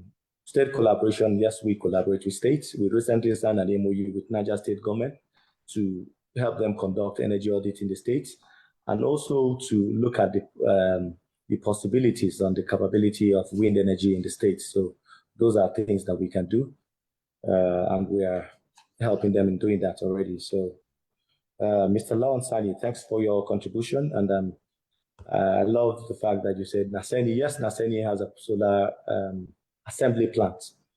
And we also have assembly plants. We have 2 centers that have assembly plants. But we are moving from there. We are researchers. We have centers that conduct research. The solar cells, the popular solar cells using silica is what we've already had a breakthrough. And we've had we have some samples already produced in the center, in our Isuka center. But we are also focused on using other materials in producing that solar cell, because that's the main component instead of arranging. We all know how solar panels is being produced. You laminate it and do all those fuel testing into it and ensure that you get exactly what capacity of electricity you're trying to produce.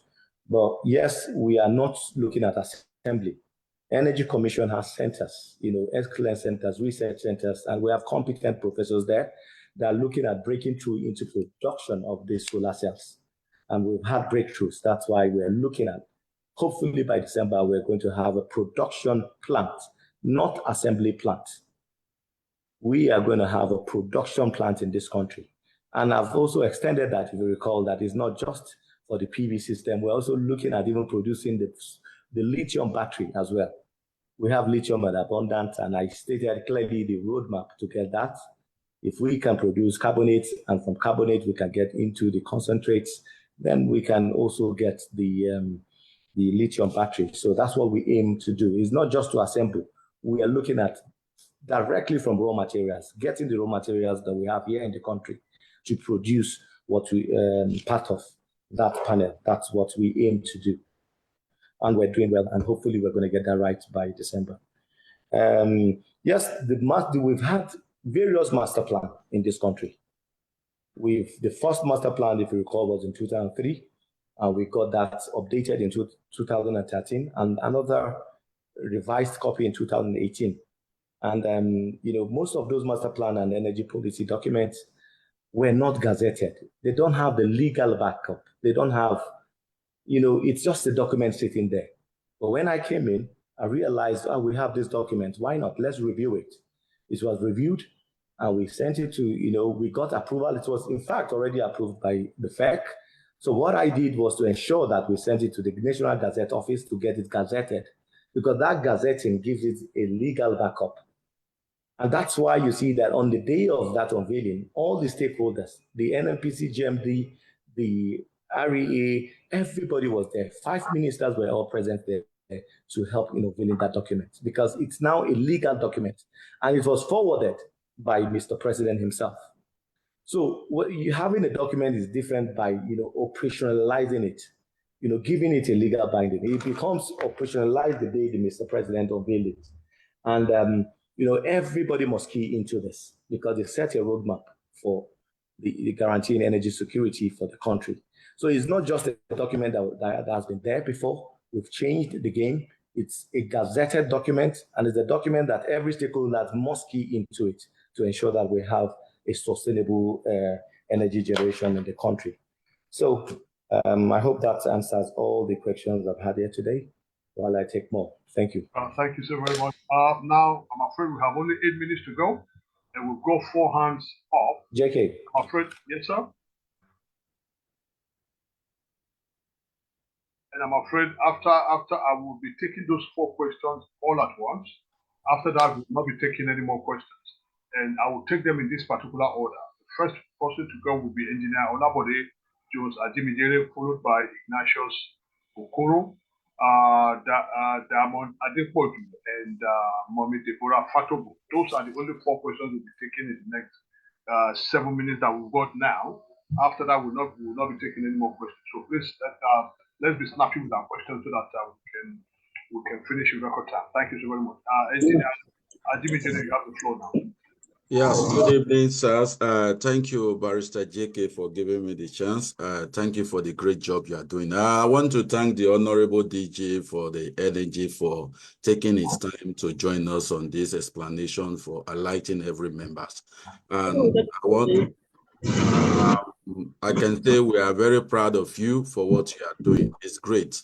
Although my questions have been touched, so I don't have much. I just want to request for the document, the master plan, if I can get from the Russia as well, because to be serious, on Tuesday, I have someone who is traveling to Russia, so it will be easier for me, someone to get it in Abuja and hand over to them. My last suggestion is that if the Honorable DG can give a room for a graduate student from other countries, like different country, to bring their idea, maybe after their thesis defend on anything energy or economics of energy, if they can give them room to submit those things to your offices, maybe we can look through it and see some idea also to back up the idea back in Nigeria. So that is my own. Thank you so much, Honorable DG, Dr. Mustapha. We really appreciate what you are doing. I'm speaking from Russia. I'm sorry if I did not introduce myself.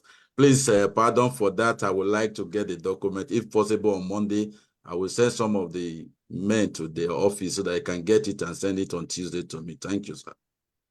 Thank you so very much for that question. I'm afraid the other 2 hands have dropped off. So we only have Mommy Deborah Fatoguna as the last question for tonight. We won't be taking any more questions. So Madam Deborah Fatogu, you have the floor now. Thank you. Thank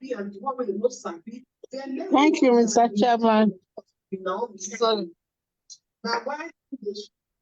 Thank you, Mr. Chairman, for the opportunity to speak. I thank our DG, one of our own, Dr. Mustapha. We are very proud of you, and we are very proud of what you are doing right now. And we commend you for everything you are doing so far. My own contribution is that I'm waiting. I cannot even wait until December when it will be possible for an average Nigerian to have a solar system in their house. I can't wait. Another thing I want to say is that, I really know that solar power is good, but it's not as good as as electricity. I want you to continue to encourage the man that is in charge of electricity to speed up and make sure that there's electricity in Nigeria. We can have the two in the house. We can have electricity, we can have a solar system. But me, I'm waiting and I'm expecting that by December, like me, an average Nigerian can have electricity in my own house, solar power in my own house to power my things. But, it's not as good as electricity. That is my own contribution. Thank you very much.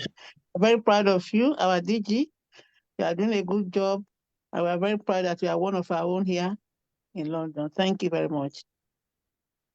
Thank you so very much, Ma. Our special guest, we have the floor now. Thank you.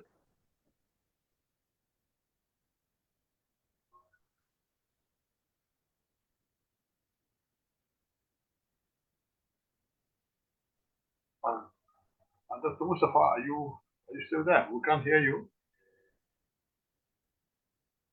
Yes, I'm here. Should I? Okay, I thought we have more. So thank you for those comments. Engineer Labode, my brother from Russia, our chair. Thanks so much for the compliment. Thanks so much. And yes, all you need to do is just to get in touch. Let me know the person you're sending, then you will get a copy of it. And yes, your suggestion is well noted. Though we collaborate with other institutions, even from outside the country, just being also biased because I am, alumni of the University of Manchester. I've taught there before coming to Nigeria. So I have some projects that I started before coming. So the Energy Commission is also keen into those projects like developing integrated system, like hybrid system of wind and solar energy, harvesters. Those are one of the projects that we have some PhDs and some sponsor postdocs, people in the UK helping us to, get a breakthrough in those developments. Yes, we actually collaborate with universities and also students. We are very, very happy to, get ideas from bright students in the UK, across the world, and then we hope to implement it here in the country. That's why we are under the innovation, science, and tech. Every innovation is welcome, and we will definitely make sure that we implement it here in the country. Yes, like I said, we will send you a copy of it. Just let me know who you want to send to pick them up. Mrs. Deborah, it's good to hear from you, our sister of APC UK, and I'm happy that you really, really illuminate that yes, I'm one of the members. I'm still a member of APC UK exec, a proud one, and I hope I'm making you guys proud from here. I'll definitely do more to make sure that I sustain that proudness. And thanks for all the compliments.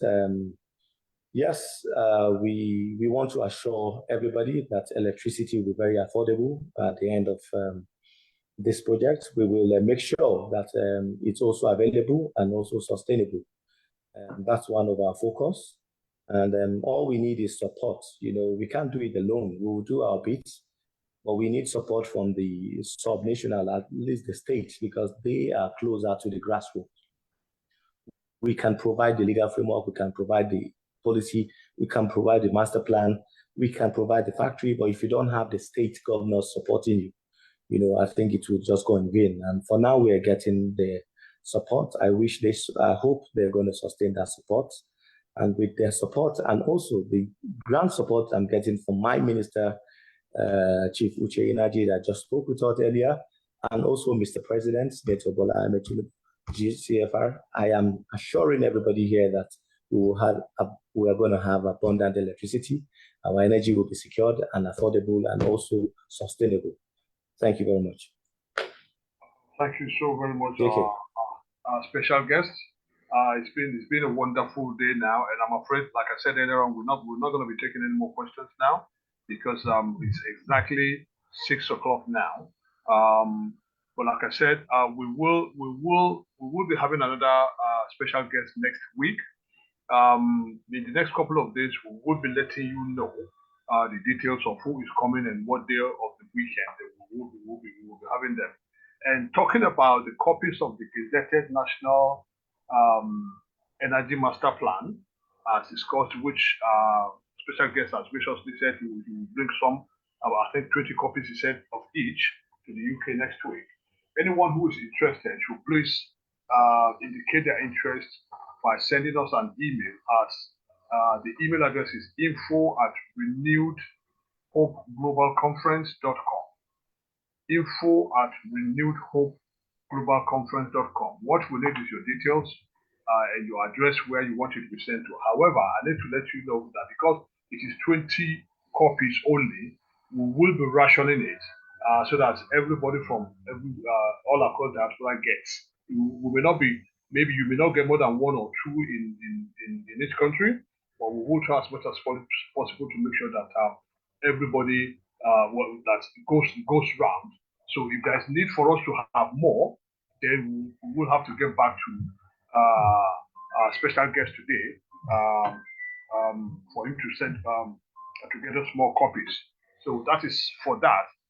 Once again, I have to let me just go through the takeaways from tonight because if as far as I'm concerned, it's been another interesting and enlightening evening for us, especially because we have two VVIPs to address us today.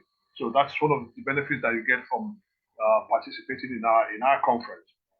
Some of the takeaways from today is the fact that for the first time in the history of Nigeria, we now have a national energy policy, which is being gazetted for the first time in the history of that country. For me, that is progress. And like I said in my post this morning, that this is the kind of things that Nigeria gets when the country decides to widen the net of the kind of people that they put into their government. For the first time, we're having a diaspora as in that high position now, and we are seeing differences. Because for me, I don't know about you, I've never heard of the ECN commission before until our special guest was appointed into it. That was when he made it the national commission. I never heard of it, and I'm in my 60s. The only ECN I knew was the former electricity ECN before NEPA. That's the only one I know, and that was why I made a joke about it earlier on. Because when I had ECN, I was like, hang on a minute.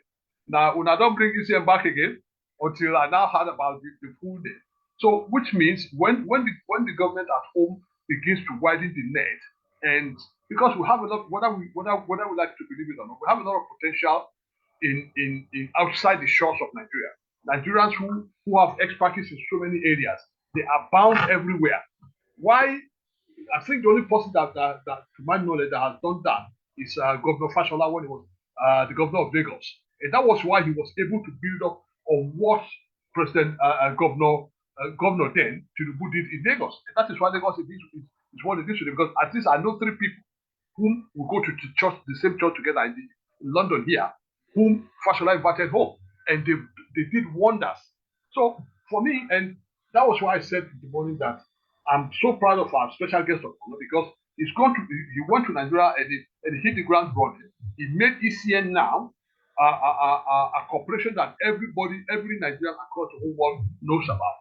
And from what he just told us this evening now, we know that the only way is up, because so many innovations is been introduced in there, and with the kind of commitment that I've seen with him since he assumed that office, I know that in a very short while now, Nigerians will begin to enjoy not just electricity, but everything that has to do with energy in Nigeria. So for me, it's kudos to our special guest, and for all of us, diasporans who are still itching perhaps for that kind of opportunity, you better start to get yourself ready, because you just don't know what tomorrow may bring. They may call you up tomorrow to say, okay, come and head this department. The question is, what are you going to do when that call comes? So you need to get yourself prepared now, and you take a cue from our special guest tonight, how he's managed to make ECN a global name now, and not just that, he's been doing wonders since he's been there. So thank you so very much for that. And another thing, another takeaway from tonight is apart from the national energy policy, there's a national energy master plan which he showed us. Those are the 2 documents that he's bringing to the UK for us to distribute to other Nigerians across diaspora. And again, thirdly, is the fact that they are developing factories to produce solar panels. You see, these are some of the innovations that that you get when you bring fresh brains into the mix. Because enough of this recycling of the same set of people in our governance. The more we can, the people at home can bring in more fresh minds, more fresh brains. A lot of things will be coming in that will be for the progress of the country. So thank you so very much, Dr.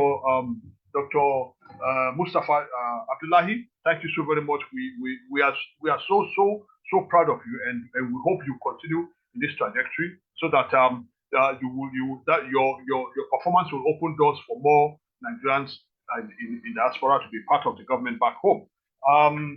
Again, acknowledge the efforts of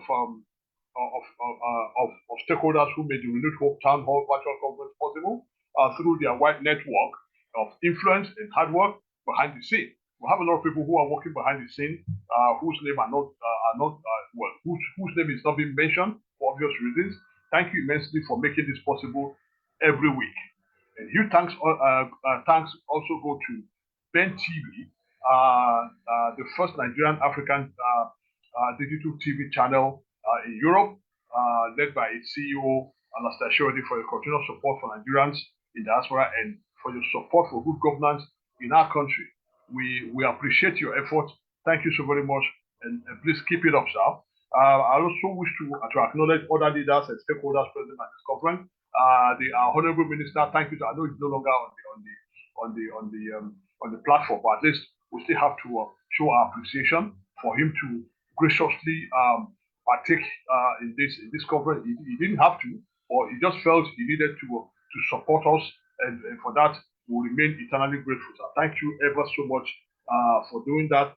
And lastly, I wish to appreciate my co-hosts who always do the backroom work to ensure a smooth conference every week. Honorable Jacob Ogusheye, Udeme Ukwe, Shiumbayi, also known as Boyo, and Tosi Olayinka. Trust me, this wouldn't have been possible without you. Well done, guys, and I'm really, really proud of you. Next week, we will be having another VVIP. In the next couple of days, we will be announcing the name of the details of the VVIP and the dates of appearance. It could be Saturday or Sunday. Just make sure, as usual, that you keep all those dates. You keep it locked for us. In the next couple of days, we will let you know who will be coming, but guarantee that every week we will try our possible best not to fail you, and we'll bring in more people so that they will continue to enlighten us regarding the inner workings of our government, so that we will all be enlightened as to what is going on, and we will have the opportunity to ask questions. Again, like I said, we have an email now where we want you to be sending in your questions. I'm sure as soon as we send out the details and you know who's coming next, then you'll be able to prepare your questions. And please send your question in so that we can, before Thursday, so that we can forward the question to the special guest of honor. The reason for that is simply because we don't want a situation that keeps occurring every week, where by the time we are about to finish, we still have more hands up who wants to ask questions. We don't want to leave anybody out. So that's why we're devising this method now by setting up this email address. In the next couple of days, I will be giving out details of another telephone number again to go with it, so that with all that combined, we will be able to at least give room for as many people as possible to be able to ask their questions, so that when the special guest has those questions beforehand, they'll be able to deal with it in their opening speech. Then if there's any follow-up questions, then we'll give room for question and answer session. Thank you ever so much for always being part of us every time we call upon you, no matter, especially for this week that I think it was only yesterday that we got the details of our DG who graciously appeared today. Even with that, you still turned up. For that, we will remain eternally grateful to you. What I'll just say is, please make it a date with us again next week. It could be Saturday, it could be Sunday, but in the next couple of days, we'll let you know the details regarding that. Thank you ever ever so much. We cannot thank you enough. And remain blessed whilst we wait for next week virtual conference. So let me call on our resident closing remarks, Za. Can you use Za for a woman? She's a Hajia Rekia Abubakar. Hajia Rekia Abubakar. Can you please unmute her to give us her closing remarks? Thank you so much.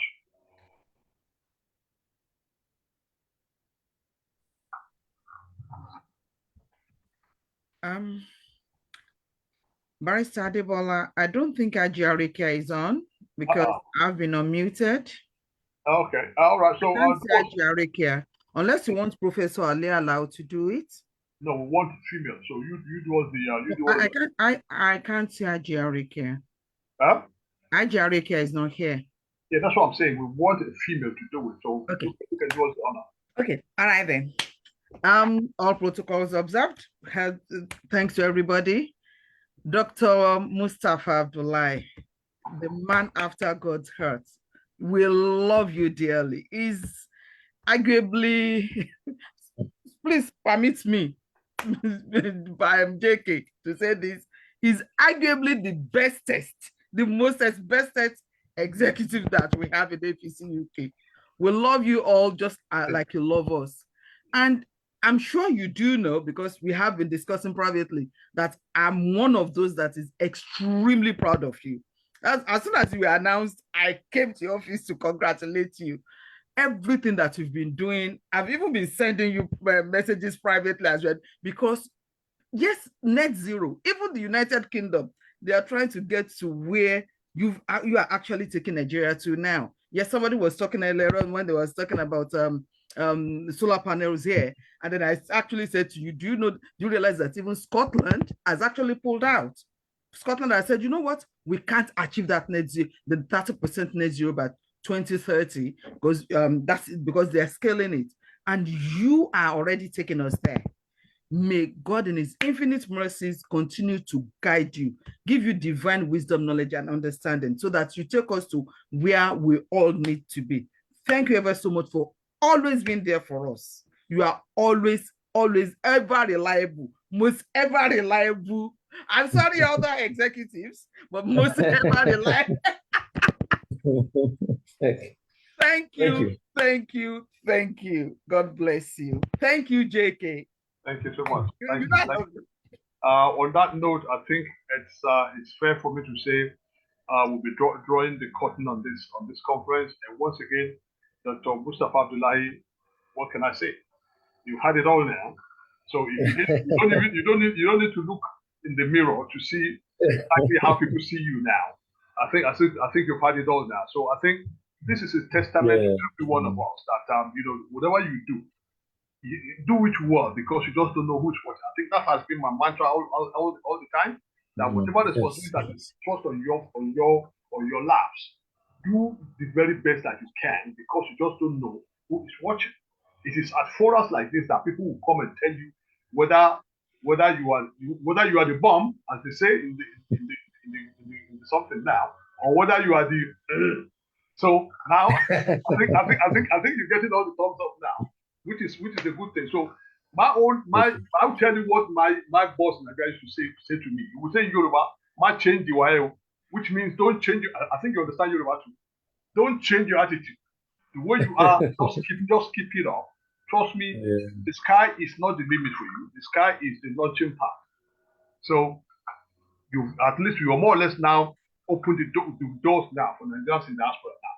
For those leaders who were not looking towards us before now, I think with your performance now, they'll begin to think, maybe we have been missing out by not including these guys in our governance. So you blaze the trail now. Thank you ever so much for doing that. And I think Allah will continue to bless you for as long as you remain in that trajectory. Thank you. And my regards to your missus. Thanks so much. Don't come to the UK without my kilishi. Don't worry, KK. Thanks so much. And I want to appreciate everybody, APC UK especially. You got your ball here. Just know that I will not let you guys down. and I want to also plead to everybody, Nigeria needs everybody right now. We're really, really in a quagmire situation. We need your experience. We need your advice. We need you guys down here. At least the least we can have, maybe have some of you guys on the board. You can work from the UK and advise from wherever you are. So Nigeria needs everybody. Please let's help Nigeria to grow. Thanks so much. Mrs. Caroline, Boyo, I can't just call everybody. I know all my brothers, my sisters, thanks for your support. And I want to assure you guys that we will not fail you guys. We will make sure that we give the best, made in the UK, you know how we do it. Adewumi want to speak. I can see you over there. Sorry, you're not muted, but I know what you want to say. Thanks so much. Thanks, everybody. And I say bye to you guys. Bye. Thank you so ever so much. Just looking through the hall now, I can see our High Chief Chris, Onumanu, Engineer Olabode Jones. Thank you so much. I can see them as well. Our co-host. Yeah. My brother from another mother, Apata from Canada. Thank you ever so much for always being part of us. Thanks so much, guys. Thank you, the Honorable Thank you so very much, Mommy Deborah Fatogo. Thank you, everybody, for being part of this. This wouldn't have been possible without your support. Every week, you are always, coming on each time we call upon you. And thank you ever so much, especially for this week when, for reasons that was beyond our control, we couldn't come with the details of whom our special guest will be until the last minute. Still, you turned up. For me, that says a lot about your passion for Nigeria and for the good and for the goodness of the country, and that means a lot to us. And that is the reason why we continue to do what we're doing. And that's the reason why we will forever be trying to better our best week in, week out, to make sure that we will bring to you our leaders, so that they will at least be talking to us to let us know what they are doing, and we too will be asking questions of them as to what they are doing and what aspirations are. We'll be putting it all across to them. So thank you so much. Can't thank you enough. And for those who I can see Dr. Chris. Dr. Mustapha, thank you. My brother. We appreciate you guys. We appreciate having you here. We appreciate how you are representing us. We appreciate all you are doing for us.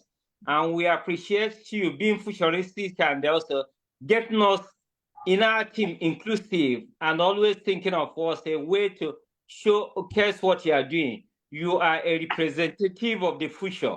The dynamism in you is quite encouraging. And from all you can see, from all we have been saying and all we are seeing now, we have hope, because we already have a candle that is there showing this is what we are made of. This is our underpinning philosophy and what we can offer to the nation. So with this, I believe Mr. President will be looking forward for many of us here that can offer. Yes. So your representative to us, the way you are representing us is quite very good. So please keep it up, and we will always be proud of you and talk of you. Thank you.